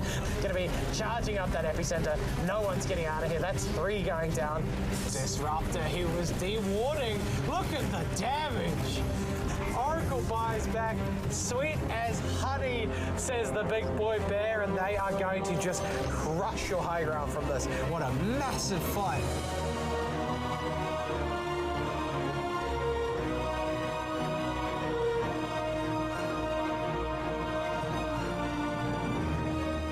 And we are back, and it doesn't seem to matter how many patches we go through, how many game changes there are, but if you pick a Medusa and you let her farm, she'll carry you to victory. Honestly, it's feeling like Medusa was a hero that didn't get touched, didn't get played enough in like 7.2.8, 7.2.7, and now we're making up for it for Medusa in every single game, especially in Southeast Asia. These players love their Medusa pick, and you can't blame them. Gargoyle had a really easy execution there, and they won purely off strong hero picks. Yeah, every single one of the heroes was great. The Weaver, that was so dominant last patch, felt exactly the same in this game. It didn't feel like those Nurse and Sakuchi's really affected what Ahaya was doing kind of at all. Yeah, it's strange because when we read through the patch, and I was like, that's not enough of a nerf. That's not enough of a nerf. And the big one, obviously Weaver, changing it 4 to 3 auto attacks. But we saw, like, in these lanes, Legion was the only one that could remove the bugs because she naturally has an attack counter. The attack of the Moment of Courage procs off bugs. So if anything, it helps her. Other than that, every other hero couldn't remove it, and it showed the strength of Weaver, especially on that POS 5 role. It could just do so much work. And even on the other side, Candylune played the Mars instead of Food for Fear, felt just as comfortable on it. Candylune was just having a great time in that safe lane, didn't care about the tiny matchup, was just roaming around, getting amazing arenas, a great timing on the Blink Dagger. Once he got it, it was just arena after arena after team fight, and they were making so much space. And Chucky, he came in like a minute after, and then just cleaned up everybody else. Gargoyles were just on another level. Yeah, this is what you want to see, though. This is a team that, when they were built to try and push into that DPC area. Obviously, they're still very new, but you can tell, like, game on game, they are getting so much better. And that's what scares me for Burmese schools, because they gave them their best punch. They went with their tiny, they went with a really strong lineup, and it had pretty much no flaws. But Gargoyle just outplayed them. And that's what scares me for game 2, because if you got outplayed, you now have to outdraft and play better, both of which are very hard to do. Yeah, because they're just playing some different. Even Yamato, I mean, he didn't go ATOS. He went Blink Ags on Scarf Mage and made it look just casual, super effective as well. That Ags coming in clutch, it means just you can get the spear into Scarf ult, and then he can just ult somebody else casually to the side of it and just have so much extra damage in the back that you're like, oh god, how do we even stop this? We don't have time to farm BKBs. Yeah, I mean, the worst part was they had BKBs. In the end, they got the BKB on the Legion Commander, and they were still getting spear combos off just by how quick Candylune was. Yeah. The one downside I'll have to say is Fifafia played well and truly too aggressive. Like, it worked out, but a lot of the times we saw he was getting caught, no spells available, no nothing, and it did feel like he was trying to play Mars as an Ember Spirit. Blink in, get a stun, and just abuse the BKB titles. Yeah, it did. And I mean, on the flip side as well, for Burmese Schools, N1 played a pretty good game. It was he was doing what he had to do, what he saw he could do, was stepping in, taking as many advantages, even using like double steps just to make sure he took down Fifafia or potentially could kill Lonely Chucky. It didn't always work out, but he was always just trying to give his team that opening. Yeah, I think the big two ones are the 20-minute mark when they fought on the bottom 8 outposts, and we saw, like you said, he used both Remnants in, out, he used everything he could on the Medusa, and they had the Jewel on top, and they had the spells coming through for Snapfire. Kiss as well, yep. I think that was the turning point, because they didn't manage to kill Lonely Chucky, and they turned it around. And because he used both the Astrals, N1 was stuck there. And we saw that happen about twice, or maybe 3 times that game, where he just committed all of his damage, they had about 10% left, and they just turned around and would kill him, because obviously, without spells, Void Spirit's very hard to play. And even Legion coming so close to the edge of so many of these shields, they just needed that little bit of extra damage in, but because everyone was having such a rough game surrounding them, no one was all in the same like Wavelengthers never like. They got a duel, but Snapfire was never there with the shotgun or the kisses or anything that he needed to do to get these big kills to build up this Legion even more near. He got a couple of nice pickoffs up there, but he wasn't getting the 100, 130, 150 that he might have needed to start turning these team fights back. Yeah, what did he end up getting? 120. I just have to go check, but Sure, it didn't feel like late game he could get duel wins. A lot of them were in that mid game when they were still trading heroes for heroes, but Medusa was farming. As soon as Medusa came to these fights, it felt like he didn't get another duel win for the rest of the game. And it's something you need to work on. If you're going to pick Legion, you need to make sure you keep getting pickoffs. You keep getting dual kills so you don't stagnate. I mean, one of the changes that least Legion got was that new shard. Could that have come into play here, maybe? I don't know, because the shard on paper, so it lowers the cooldown. Well, it raises the duration by 8 seconds, which means it's 100% uptime. And it gives you more armor, which is great on paper, until you realize most of your deaths were to Skywrath Mage. That's true. I think in that game, specifically, it probably doesn't work. But I think overall, it would be a really good pickup, and I think people are going to start playing Legion as more of a core carry than a core stun lock. Okay, I'm gonna maybe game 2 is gonna be when we do see it, but we are still seeing those carry tinies. And K7, he tried his best. He got some kills. He had some farm between him, but I guess as a tiny against that Medusa matchup, you just kind of fall off. It's not that you fall off. It's just Medusa was so farmed. Like Tiny had a respectable amount of farm. Tiny was respectably doing like decent damage, killing supports. But when Medusa has 8k net worth on you, there's just nothing you can do. Like, even if you're having a great game, Medusa was just on another level. Lonely Chucky just way too much up. Well, game 2, I believe, is... There we go, right on our screens here. We can see exactly what these bands are going to be. And I think, well, actually, at this point, do you let Burmese Ghouls pick up that Tiny again, knowing that you can just play this kind of draft around it? So here's the problem with that is, like, Burmese Schools should learn their lesson, and if they don't ban Medusa first phase, which doesn't look like they are, I don't know if Gargoyle Esports will first phase pick it. I don't know if they'll wait till the second, third, fourth pick. And if they don't first phase it, you can just ban it yourself, and there are other counters, but clearly Medusa was one that was pretty huge to deal with. Yeah, fair. But I guess, okay. Gargoyle, it's Enchantress Channy. It's most likely Enchantress Channy. That's what they've been doing, but a very early Rubik ban here. Just Tide Hunter, I guess? Tide Hunter Enigma 1-2 opening. If we see an Enigma at all this tournament, let alone a Tide Hunter Enigma, I'll be astounded. But they go with the Weaver. That makes sense a lot. That's cool. Breach Coochie, and obviously the bugs are huge. And Chen will be banning. Actually, what? It seemed like on paper at least, Enigma kinda got buffed. I think not having pure damage as max health is worse than having higher magic damage. This is on Midnight Pulse. Yeah. Now it's a higher max damage, but it only does percentage of current health. I think it's worse in that sense. And Gargoyle Esports, that's not anything Burmese Ghouls can do, apparently Gargoyle Esports want us to show them up. And with Ohio's Bane again.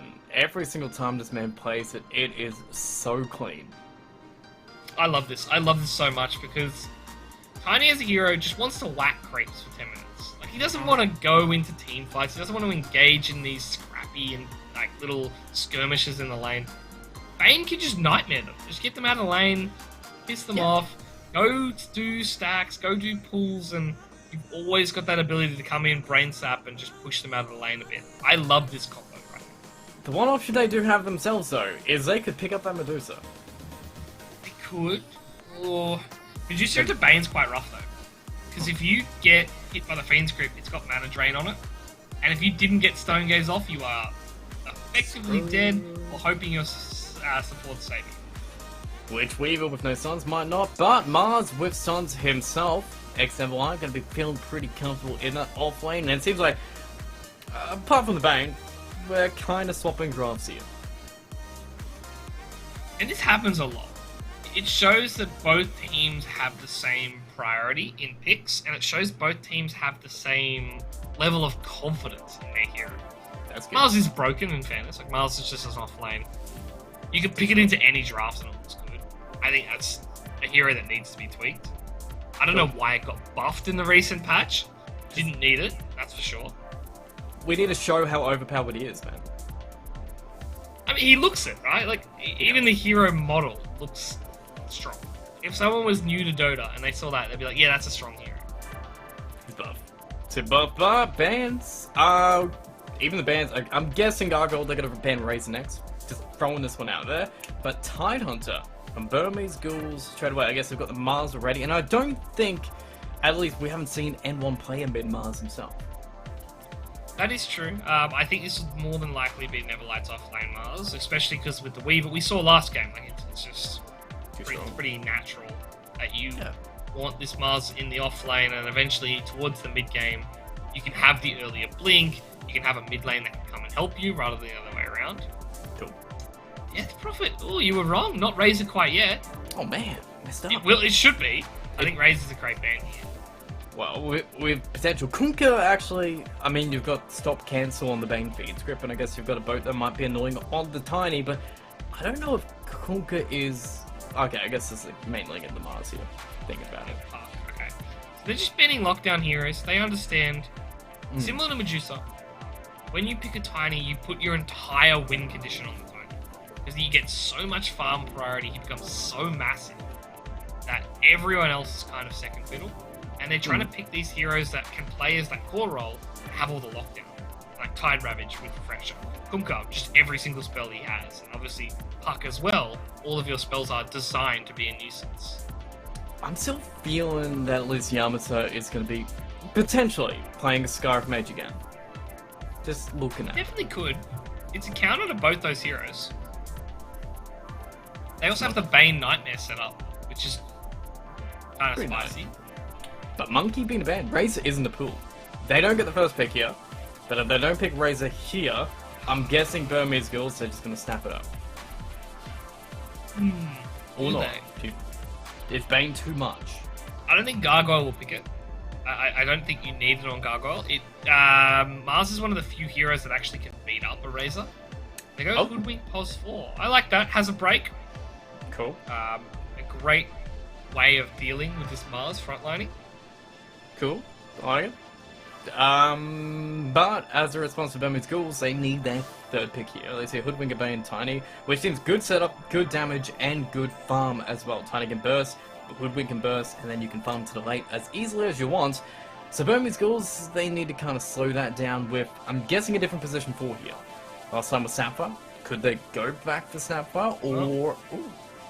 Okay. I was going to say they definitely could, but Clockwork is another nuisance-based hero. It does really well against Mars and Hoodwink, because it traps them in, they can't get out, they're really slow auto-attackers, they're pretty garbage if they are in close-range combat. Yeah, no Pin Script, no Nightmare, no way to run. Tiny, though, as well, is that the hero you want to kind of put some pressure on that Tiny? I don't know, I'm worried they're going to pick Medusa again. So I'm thinking about, like, I see the Clock, the Mars, the Weaver. I'll just Tiny Mid. I don't know, Tiny Mid has a pretty bad win rate. And they go to Wraith King. Okay, so that's something new. Survivability? How do you feel about it? I think Wraith King, as a hero right now, has an inflated win rate. I think a lot of the time he gets picked in winning drafts. And Burmese Ghouls' draft is pretty solid, but it's not a tiny level solid. My one issue with it is what's stopping them from just killing the other heroes and then dealing with because they've got clear for the skeletons, that's not an issue. And they've got ways to stunlock him out, that's not an issue. They've even got ways to kite him quite comfortable. Having Shadow Blade on Tiny, Hoodwink can run through trees, Bane just won't show up on the map. And, I'm a bit nervous it's going to get kited around and won't look too strong. And especially into a Timbersaw as they pick 3-string heroes. Yes. Yep. They definitely did, but they have one final pick for them to see. I kind of do like that Timbersaw, but there is still options to go around it. OD's gone. Batrider is still in. That's true. Batrider for both teams right now is quite solid. solid. Ember still in, Void Spirit's still in, Yep. Shrek still in. Ooh, yeah. I would love a Leshrac for Gargoyle right now. That sounds good. Like, they have got two full-on beefy boys in the front line, and Leshrac could do a lot of damage for them. Even thinking about Food for Figure as well, there could be the Arcane Invoker's actually first ban. Damn it. That's the one idea I was thinking. Yeah. Or, what else does he play that I've seen him go into? Gotta kind of stretch this. I think he's hard. going to run it back with an Ember or a Leshrac. I think they might It should be confident enough. Okay. Lena? That seems solid. Reasonably solid, but I don't think it's game-changing, though. We talked it up, right? I was like, I want to see Lena, but I think this is going to be an auto-attack style Lena, especially with the Weaver bugs. Yeah. It's a solid... Again, they have 4 heroes with a lot of lockdown, the 5th being Weaver, just being a nuisance hero. Like, they're doing all of the draft 101 tricks correctly. Yeah. You build lanes that work together, you build stuns, and you have scalability on positions. All 5 of those heroes can scale well. Well, I guess final pick is still Gargoyles, and you said Lesh, Ember. Anything changes now you see the Lena? Ember's a bit awkward. I think Ember's Yeah. still fine in the sense of, like, you can Flame Guard farm and walk away and take a small camp, etc, etc. I think Leshrac would be really hot. I don't think there's a way for them to kill Leshrac and Tiny and Timber in these team fights. They would just run out of spells quite naturally. 55 seconds for them to go for it. They're using reserve time. Batrider is their final ban, and I'm trying to think of the heroes that we have left that they might try to pick, but it's a reasonably small pool, which is kind of cool. See, Yeah. It's weird for mid, right? Because, like, mid, Yeah. on paper, super open, has heaps of heroes you can pick. And then you come to the draft, you're like, yeah, they'll pick 1 or 4 heroes every time. Lone Druid. Damn They it! go with the M. Damn I it! know you wanted a lone druid. For I those lone that don't druid. know, I would love the admins to pull up GTH's recent games. It's disgusting. He just I love plays lone lone druid. druid. Lot. They're good. It's great. It's fantastic. It's 100% win rate so far, but so far Gargoyle Esports have a 100% win rate for tonight, for the best of 2s. Do you think they can keep it up? Can Burmese Ghouls get their second game here? Look, I think Gargoyle's draft is incredible. I genuinely don't know how they deal with this.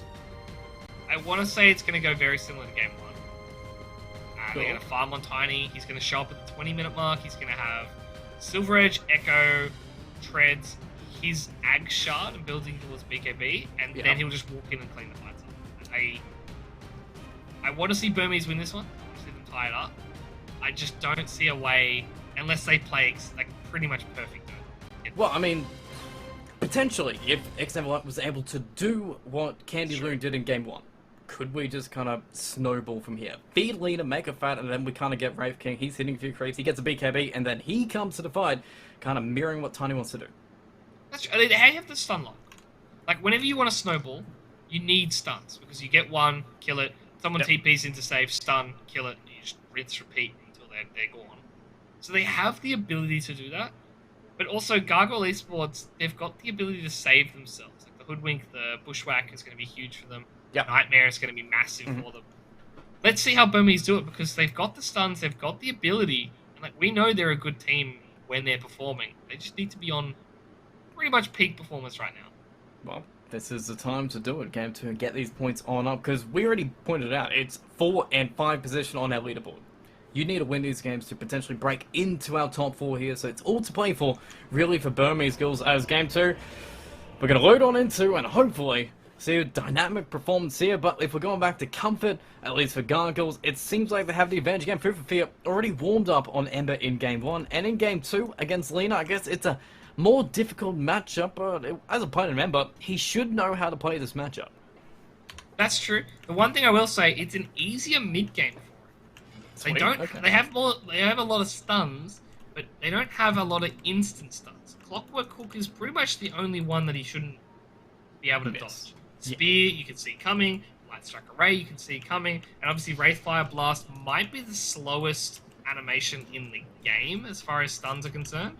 That green orb of light does not give you any benefit.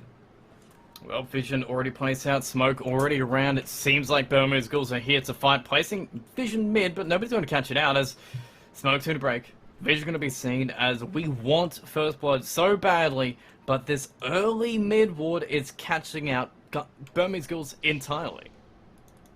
Yeah, I like this so much from Gargoyle, the way they're playing on the side of the map. Although, Burmese Schools, they've double committed these wards, and Ohio might get caught for it. Uh-oh, stun. Spear doesn't want to get leveled up. Rebuke, and he can just walk away. So we've shown K7. We end up being a little bit empty-handed, and NWP, he's Gucci, and oh no. That's the worst feeling in the world. At least you don't give gold away, but you might give a couple runes away. The thing is, I don't even know if Ohio was going to look for the D ward. Like, genuinely, I don't know if he knew it was there, or if he cared enough to D ward it. Yeah, it doesn't give you too much information. You didn't block the camp with it, so you're still going to farm a small camp, and the rotation potential from Burmese... You would have... Hey, alright, wasted Sentry. Sweet. That's net worth damage. That's a big win for Burmese Ghouls. It's the emotional damage as well. That's the big part. Yeah. Added in together as we're going to be learning a different combo top as well. Only checking this time Tiny up against a Mars and a Clockwork. Is this going to be an easy lane for Tiny again, or are we just going to see a situation where Mars he doesn't feel too scared about the burst damage? Tiny should have a pretty comfortable time, especially because he's got a Bane in lane. It comes down more to how the Bane plays than anything else, to be honest. Cool. And as you can see, like already Ohio's eating a lot of the spells. He's pretty comfortable just fighting on the sidelines by himself. Actually just tanking the entire battery assault, and he's good. Doesn't even feel it, pushes back as Chucky. Easy, good start for him already. And bottom lane, Candy Loon already got the point in well, sitting in Wraith King's face this entire laning stage. Yeah, it's what you can do though. Like, everyone thinks you need to level passive level 1. Most players go Timber Chain, but you're up against a strength carry, go that Whirling Death, and all of a sudden, you remove 12% of their stats, which is about 7 damage here right now. So all of a sudden, he's hitting for less damage than you can deny, you can snowball, and it starts to really bully K7 this game. Line screen win trick. Good stuff for him. Top lane, a little bit of rolling. As we're using some cells, keep already back. Ohio's already keeping Clockwork at bay, so both these off lanes are looking like they're brawling as point level 2. Nightmare in the top tier, half HP. Clockwork, who's going to come out into an avalanche, into the First Blood, as Chunky's on the board. We talked about it in draft, where like it's the easiest thing. The Nightmare just wins you lanes, and lo and behold, Ohio gets level 2, instantly Nightmares, and wouldn't you know it, they're now winning the lane. Yep, it is pushing into X and Y, so that's good. And Yamato being chased out by London for now, but we're backing up a little bit as we do get stunned in the bottom as Timbersaw is buying himself, but then again, he's now got his point in passive, so he's just a little bit too difficult to even touch. Yeah, this passive obviously is going to get countered quite considerably once the bugs come up for a couple levels, but then the turnaround is going to be real once he gets the max stacks. It's going to be a boring lane either way, though. I can't imagine Candy Loon dying, and I can't imagine him getting kills unless a mistake is made. Well, mid lane seems to be a little bit better for N1 as he's using that range leaner advantage to just spam spells constantly onto Food for Fear. So for 10-1 to the 14-5, but not too bad for the Ember considerably. Good son.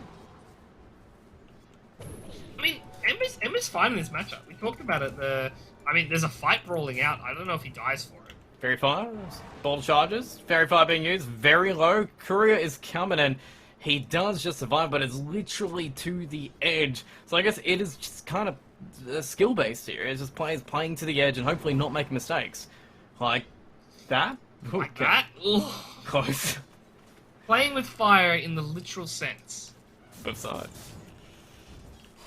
But It doesn't matter though on M1. That's the last spell used. Hey, maybe if we can save live a little bit. I'll stop doing. Conqueror trying to go in. Chucky is still farming, and yeah, I guess for what it's worth, game 1 very action-packed, but this game might be a little bit more stable. It's looking to be at least. Obviously, only 1 kill so far, and stability will start to spike as they get levels. Obviously, Gargoyle Esports, they kind of need the level 6s right now. As for Burmese, they want to avoid the fights until most likely the Boots of Travel N1, so he can start rotating around. I think that's going to be a big window of opportunity for them. Well, so far we've got some more rotations top as we go to get runes for both our cores here. Pool's almost done by Ohio as it gets broken, and Clockwork isn't going to stop it though. So we do get an almost complete pool coming out. As Clockwork going to be sapping a little bit of XP around it. But you might want to be careful as you instantly just get Nightmare, and in comes Chucky to punish you just a little bit for it. Yeah, and again, they didn't need to commit too much. Lonely Chucky obviously has no wave, so he's not worried. They break almost the entire wave for X-Neverlight though, and now farming under tower. Tiny's probably the best hero in the game to farm under tower. He missed an auto attack though. Yep, about to say. You don't want to miss any last hits on screen, but hey, it's only just the one. You can throw your troop to the other one. He's Gucci. Hey, mid lane. Maybe rotation coming in. Clockwork does try to catch this Amber inside, but Chains and quick fingers on Food for Fear means he survives again. And so far, Clockwork is empty-handed. Yeah, bot lane by the way. K7's in trouble. He's caught. K7 was in trouble. Ooh, well. It seems like Birmingham Schools are playing this lane's a little bit interesting. They're leaving this K7 Candy Loon in a kind of a 1v1 matchup, but Enlighten, he's trying to kind of make space by doing this. Yeah, I mean, there's almost nothing you can do. Like now that he's level 5, he has 3 levels in the passive. Like, what are you really doing to kill him here? Enlighten is just giving stacks away. Oh, stacks. Top lane, on Sal, going in. Excellent. Nice bracket on Chucky. Can you save him? High's got no mana, so he is going good. Pick off from Birmingham Schools. Just seeing Tiny a little bit too far forward and taking perfect advantage out of it. Gargle on the other side, though, they're just concentrating on those goddamn stacks. Yeah, I mean, that's all they need to do. There's no rush. Even if the Tiny dies a couple of times, you're not phased. As long as you have Ancient stacks, and as long as you had hard camp stacked, he can just walk in, take them, and all of a sudden he'll be top net worth. In saying that, he is top net worth, bar the outrageously chunky Candy Loon. Okay, we're doing good stuff. Yamsa actually pinning down this Weaver. And with the Sentry already placed down, I think it's going to get in line here. Yeah. He comes in, they notice the Sentry placed down now. At least information is power. But so far the power is emanating from Food for Fear, who's just getting some kills to get that level 6 that he kind of casually needed here. That is definitely true, and it's surprising because that was the sentry ward that was used to de-ward. Yes. So they really should have known it was there.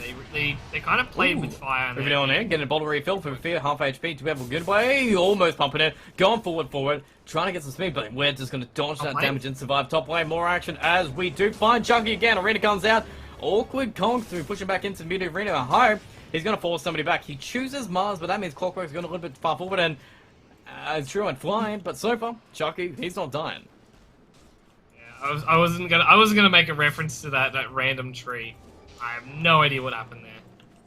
Just in case. Somebody could be hiding there, but back in mid, they even just de-warding sentries, get some vision, and Candy Loon, he's just been left in this lane alone to take the tier 1 tower with this massive creep wave, and in the jungle, he's found himself the Clockwork. He just needs some friends to come along to make sure they can kill him.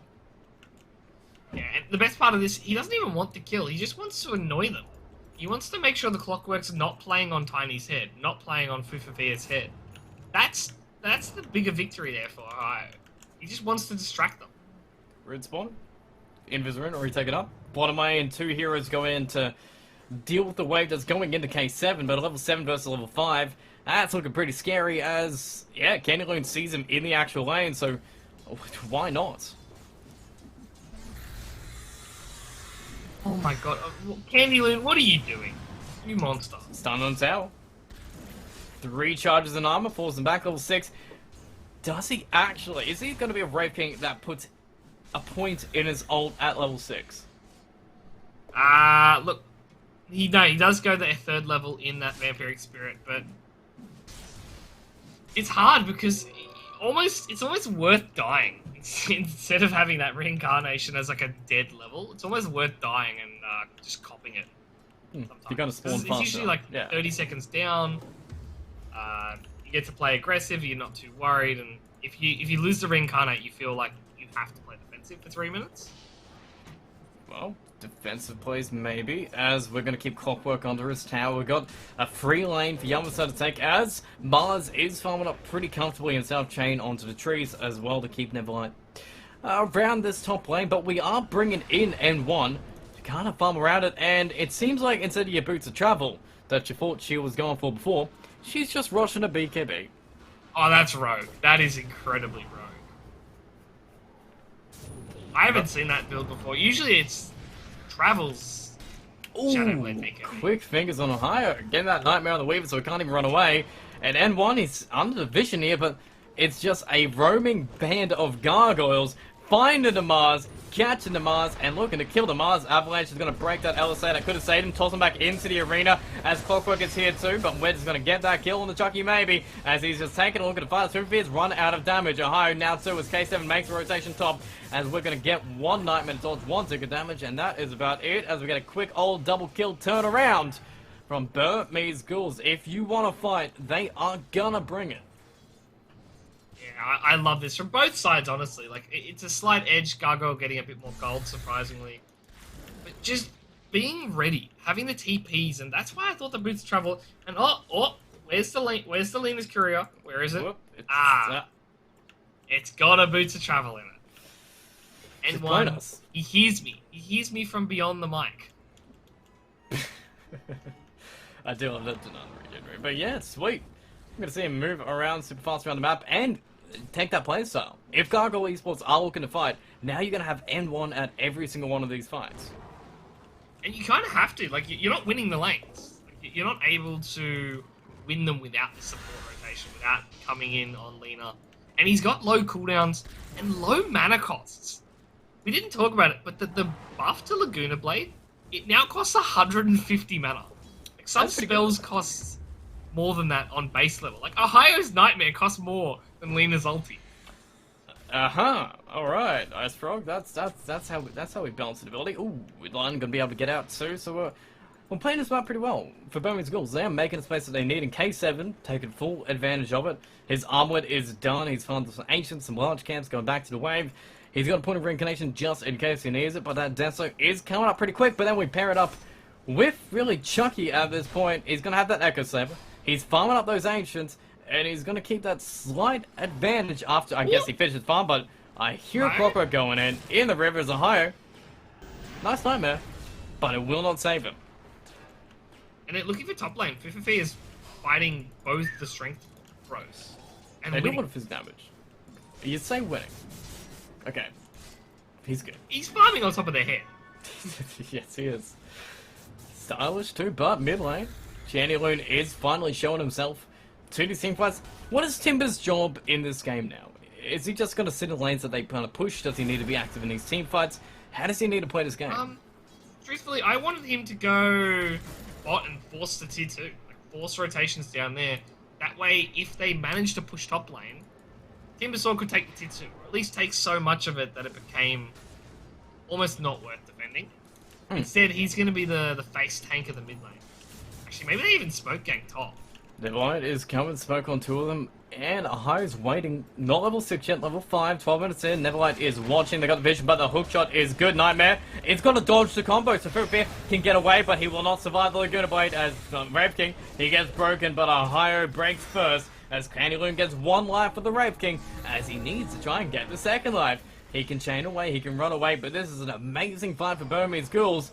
As they get through for fear again, they take down Ohio, and maybe even Yamateron's off. The only thing they need is a spear to go weapon, but they break down the tree with the chakram, so it can't actually bushwhack to anything. I mean, we talk about spell combos and hero combos. Timbersaw and Hoodwink are like the antithesis of each other. Outside of being able to Timber Chain in, but breaking the tree, it's so rough to watch Yamate set up the perfect stun, and then Candyloon just break it instantly. Like, didn't even let the stun go off. No, didn't even need it. He's just doing Timbersaw things, but I guess we're just going to get back to farm. But that's a lot of confidence for Burmese Ghouls. Like, that was a great team fight, and really, K7, the biggest winner here. Rough lane. Really rough lane, but from now, he's almost even with Candyloon again, and he is beating this Tiny by a couple tiny little bits of gold, but still, that is a big advantage from what K7 had about 5 minutes ago. Oh, bot lane as well, by the way. We're talking about In the advantage. They're picking cards. another. Yowza, gone out of here. Burmese ghouls running around this map and picking up kills. And I love this. Like, we talked about it last game. We're like, yeah, momentum. You need to keep getting on the map, keep getting these kills. And at the start of this game, the one thing he said was Neverlight needs to go, needs to blink around, needs to get these pick-offs. And he's going to find another one. Chucky, half HP. Chucky, nice avalanche from Chucky, but how long can he survive? He tossed the clockwork back, but that's another kill going off. M1 didn't even need to cast a single spell to get it done. Now Food for Fear is playing defensive, and Candyloon is acting as a big old wall to keep your tier 1 alive. Chain on the tower, but it's not going to be under it to keep the damage as the next light. He forces him back. He keeps his team alive, and Burmese ghouls, they're taking the slight goal advantage themselves. Yeah, or maybe mid lane. It's an odd start to the fight from Yabate, just throwing the sharpshooter. It could work out. It could go well, but stacks coming in, farm coming in, and this is kind of looking good. Like, we are getting the gold, items, and Food for Fear this time. Last time we saw a few kills that he kind of gave his life up for, but this time, his gold is fallen off. He's not exactly getting the same opportunities that he had in game 1. Yeah, which is strange, because he had lane pressure, sure. Like, obviously it's a leaner, he's not going to have the greatest time, but they came out of the lane at 10 minutes almost even. And Yeah. since then, he hasn't really had any fun. Like, even at the last hits, he's sitting 30 below every other course. Like, the big four are all sitting at the 120 mark, and then he's just lagging behind. He's just not able to farm as fast as he was. We'll see how he recovers this, as we will find that Weaver's in the area, as Ahai, yep, sets up for it. We're going to get the chain, and shoot him in the back, blow him up. Easy, slow kill, but that is just your Weaver, who's trying to scout out where Gargoyle Esports really just are. Yeah, and I mean, right now it's hard to gauge because only Lenny Chucky or mid lane. Oh, beautiful spear, beautiful cleanup, and beautiful revenge as Yamasan gets cleaned up. And Clockwork under vision though. Fiend's Grip, maybe. There you go. Straight away. Neverlight is there. Blink in 1 second. Avalanche to break that blink and maybe get one kill. He tosses him back onto a high to make sure he dies. But he tosses him in to the cogs. So now that means Chucky is just getting wailed upon by N1. And Neverlight, he's holding that arena just long enough to get that damage done. N1 needs to run away himself. Weaver is getting close enough. But so far N1 is dead first. And Chucky still alive. But hopefully they get a kill. He's a very tanky boy. So the toss in the air.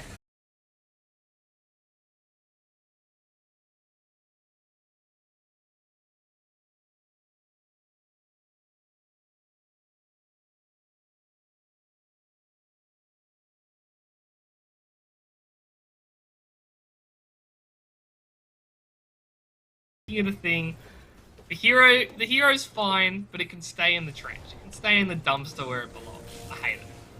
I hate Lundra with a passion. Just wait. We'll see. Call me a bias caster. I wouldn't say that. I wouldn't say that. You just you want games to be slightly worse because they don't have a lone druid in them. I would love games to be moderately enjoyable or above. And I feel like Lone Druid, more often than not, is below that moderately enjoyable line.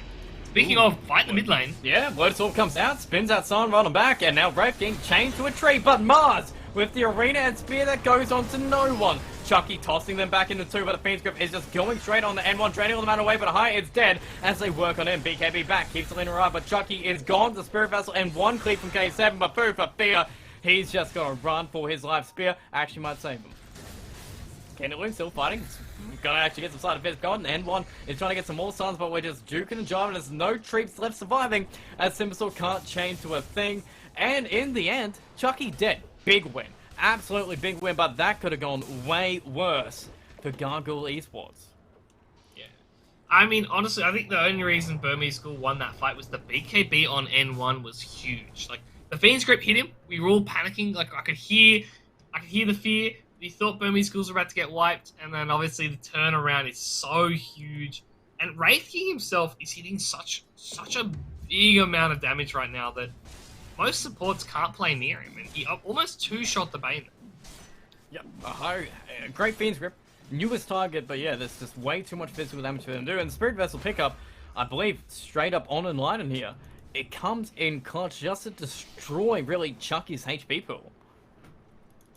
The big problem with that is obviously the Lotus Orb's already ready. So, like, the counter to it is available. Top lane, though. Might find a little kill on the food for fear, or just take a higher. That's cool, too. Slow them down, get more charges, and keep on moving as Burmese Ghouls. They are playing so aggressively here in Game 2. And I love it. This is what they needed to do. Like, Game 1, I think they played a bit too defensive against the Medusa. They learnt their lesson, they picked it past the draft, and baby! No matter. He's stuck, spin out, and they've got him! My man, Burmese Ghouls. Are we not even done yet? Because okay, it's Candyloon. Shouldn't die yet, but this is a Wraith King with Desolated and Armlet and a team behind him, so Chakra means that you could chase if you wanted. That's true. I mean, the +4 damage, dude. That Desolator stack. That's gonna be the difference. It's scary. Look how safe this synthesizer to play now too. Yeah. I mean, he didn't go Yules, didn't go Blink, he didn't go Mobility. He's gone like the tanky build. But you can be the tankiest hero in the world. If you've got no one to TP and help you, you will eventually go down. Wraith King and Lena taking a Roche away with the Swarm to help out. So easy targets taken out, and Gargoyle, they seem to be prioritizing just getting these BKBs, forcing out these lanes. Is there something that we're missing here? Are they waiting on something big to take these team fights, or is this kind of what we have usually at this point for this draft? Ohio, again, he's just getting picked off. Like, it is just Ohio. That's true. I mean, Ohio even made a big brain play there. He dodged the spear with the Nightmare, but like you said, they're not getting the biggest pick off, but they do get to take this tier 2. That's a DD Dragonlance Lena. This tower's gone, and there's nothing they can do about it. Can't even hit a thing as we're just, keeping that gold going. But so far, win rate, 76% Burmese Ghouls. A 3-man smoke without Ohio to deal with it, and Tiny might not even get there in time if you start the fight this early. Or they won't find anybody. That's kind of the worst way out of this. Yeah, I mean, they might just TP away perfectly there on Enlighten as well. But this is it. This is perfect from Burmese Ghouls, and they need the 1-1. Like, we talked about playoff chances, and obviously Gargoyle is the slot above Burmese Ghouls. They can't drop games to anyone, and the fact that they dropped it to Gargoyle of all people is devastating. They can't let it go too much. We are 22 minutes in. We are moving forward as we get a beautiful hook shot, a beautiful stun. We just need that Spirit Vessel. The Yamato wants to save him, but Clockwork is just forcing him back, chasing him out, and making sure there's no save in sight. Yamato can't do a thing.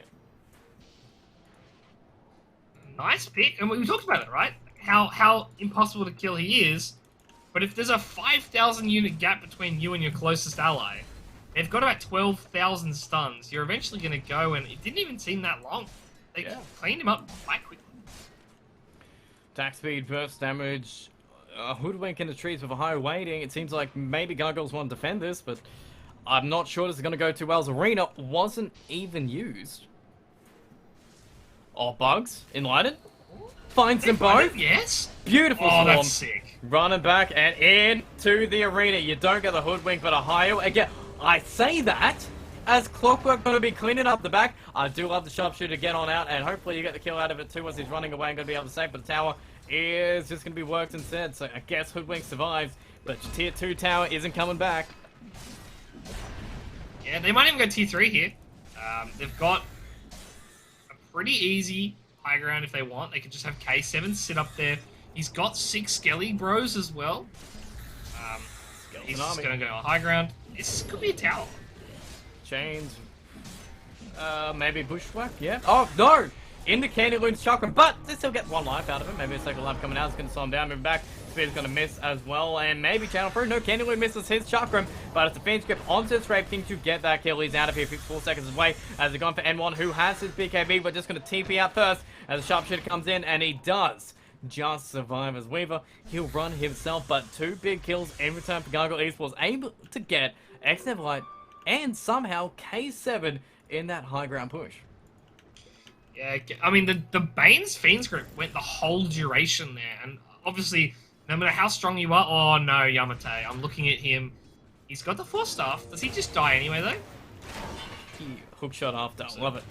Good stuff. Oh, Maybe no, not. Maybe not. Waiting to bring in some reinforcement. 50 is coming. We've also got Bane. Ahire's going to arrive too, as we just need to run the other way. Drums is out of charges, and he has not built the boots of bearing, so he's just going to bear the burden of his own death as he traps himself inside his cogs and feeds his life away to food for fear. Yeah, I mean that's a nothing kill, unfortunately, for Gargoyle. Like, it gives you a bit of gold, sure, but it doesn't progress the map at all. They just take that pick off and they just keep going back to farming. I will say this though, Lonely Chucky has finally hit on top of the network, and it might get another pick off here if Enlighten comes back. Hiding in trees. Okay, greedy, very greedy. Chained through, but Weaver should not be caught. So he does survive, at least for now, in the Aegis. It's got 30 seconds left in it, and I guess it didn't break high ground, but at least they got a couple tier 2 towers out of it, a couple kills, and keep that gold lead, but it has shrunk right back into Gargoyle Esports. Yeah, I mean, it was never a massive gold lead, in fairness. I think it was like 4k At the most, yeah. But, again, this is just showing Gargoyle's composure. Like, Burmese, they had the lead, they had everything, and they just took one scrappy high ground fight, and all of a sudden, oh no. Just a game. Just casually. Buddy has reinforcements this time, but no save. But can we get anything turned around? Any kills out of it? No, for fear, popping flame guard, but we're going to see on the high ground. We found ourselves Chucky, BKB pop, but we've got ourselves the hook shot to break that BKB for now. Break onto Mars, instant TP out from Chucky, which means food for fear going on in. Might regret this decision as a spear. Hitting Candy Loon on the high ground instead of food for fear on the low ground, as he's just chaining his way to safety as K7 finishes him off. 63 seconds away. BKB's being used on the Chucky. Lane's being pushed in though, and that's the only thing keeping Burmese ghouls back. Yeah, a surprising fight there. Like, Lonely Chucky just bailed on his team completely. I don't know if they were on the same page or not, but Candy Loon, he wanted blood anyway. And now we get to see the Ohio special. Does he get to find someone here? He does. He just gets a freebie. Straight up, Fiendscript doesn't even give a chance to do anything, but it won't last long enough as he needs a Nightmare to come off after it. And Avalanche coming out, BKB isn't there. 29 seconds, kill is gonna be there. Ooh, beautiful, I'll say. K7's gonna respond in time. Ohio getting cleaned up in one now. Chucky is in a very awkward situation. Is his BKB up? No. 10 seconds away. Yamta needs to save him, does get a channel on 2, but we're gonna get Spirit Burst and Kim back and... Whew, okay. That looks good on paper. It was almost perfect, but they do not get a single thing out of it as the regen from the base, and even that Aegis is going to keep M1 nice and healthy. Wow. Gargoyle Esports, that was the pick-off they needed as well. Like, that would have been so free for them. They didn't use the Nightmare, they just wanted the Fiend script straight off the bat. I feel like if he had maybe the broadsword in his... Actually, no, it's 10, 16 damage either way, right? Yeah. Yeah. Braces 25 minutes.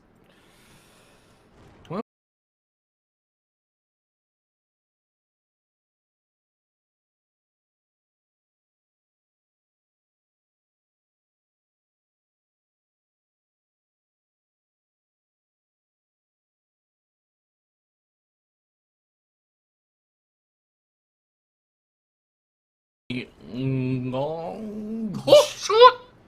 Okay. A long respawn. That's... 10 seconds to wait for it. The question is, how long does it take him to realize? Because normally people check around the minute.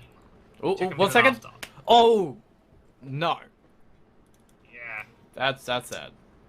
Clockwork has Rocket, though. Like, I would start Rocket spamming. Top lane, though. No, just gonna force him back in, keep him in base, but Ohio already bottom set up just in case someone defenses tier 2 as Chucky will show himself, and with Rocket, they now know. K7 heads in, pops that armor up, and we're gonna get ourselves a second life and a shard on top 2. Are we finally gonna see the jetpack here? I think there are better shards, right? I want to see it too. Like, I would love to see that. Man. Nobody gets that to Lena? Yeah, Mars, no, Mars. Okay, that's the double spear is just too strong, honestly. Yamsa? Okay, they're gonna see Acorn Shot. Can they guess it? Yeah, what? Oh, okay, the fish on high ground. That was almost really, really cool, but they did know where he was. Okay, fair enough. But Courier, Ohio's not even gonna get his ward, so that is gonna be high ground, maybe even open. Yeah, I mean, they need to deal with the skeletons, and they need to be careful, because if they walk too far up, the arena's still available.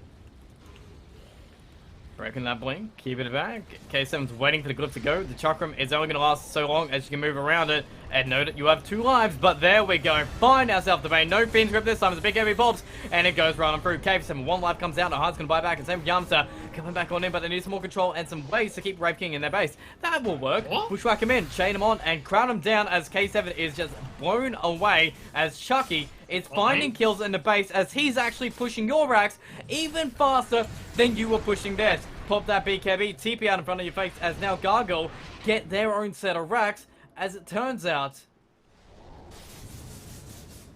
Except for 2 buybacks, but still. I mean, the 2 most useless buybacks, the supports. Like, if someone's going to have to do it, it's obviously going to be the 4 and 5. But Lonely Chucky is just showing the power of Tiny there. He 3-shot the range racks. Yep, open up that map. Ooh, and he's got a Satanic now. He can actually fight. He can properly man mode up into this Wraith King. Doesn't have to worry too much about the stun lock, and he can just turn around and 1-shot and get his high health pull back. I'm curious to see when they take the fights, though. Well, M1's showing top, but Aegis is 3 minutes away, and you have 3 heroes here, but Inline's going to find you, what's that? Spirit Vessel comes out, we've got movement speed, and a way to deal with the bug, so I doubt we get ourselves a hoodwink, but we're going to chase. And Weaver is not going to give it up without a chance. We do at least allow Gargoyle Esports a chance to survive, but they're going all the way back to the base to do it. It's surprising, too, because they're running away from a fight without Wraith King. And, like, Lena was showing on the lanes. Like, you had about a 5-10 second window to look for a pick-off. They didn't do so, and now they're looking for a fight when the Wraith King's alive. This is curious. I kind of want to see them avoid the fight until Tiny has 25 at least. Get those toss charges. Ooh, what's more important, Avalanche or toss charge? I think you have to take the toss charges. This way you can burst people.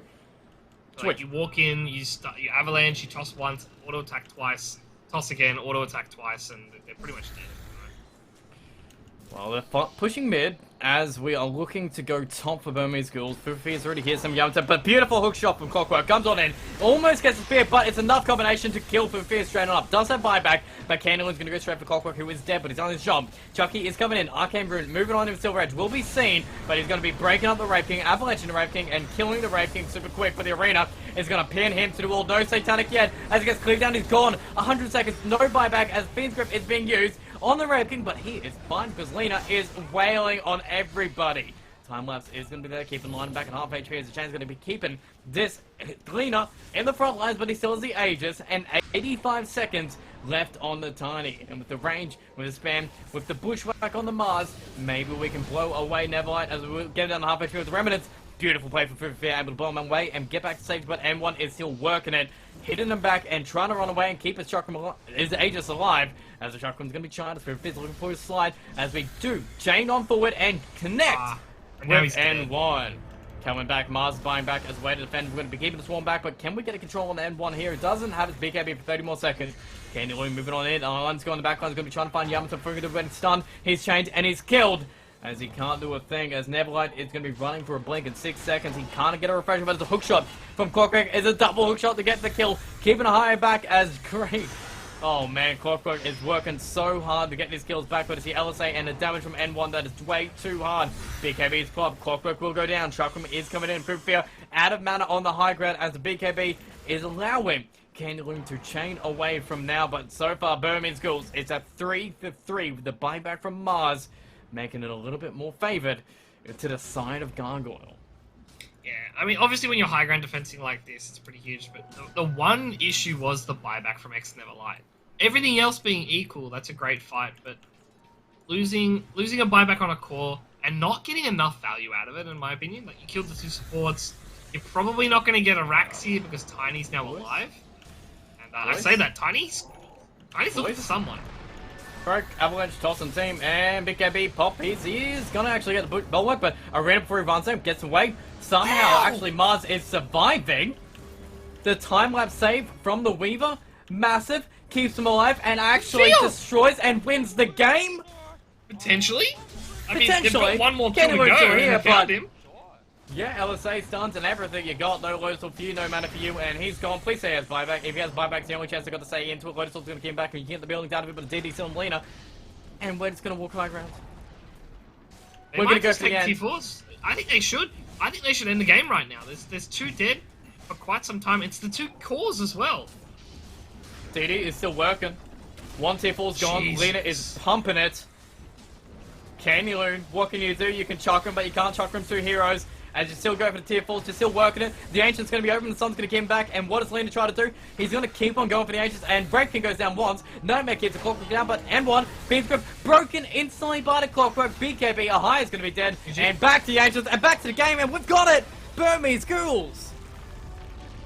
Wow. I mean, I can't say it's the cleanest way to win the game. Death Ball on top of heroes, just say, disregard, I'm taking the base. But you know what? A win's a win. That's all that matters. We talked about how strategic and straightforward Gargoyle's draft was for game number 1.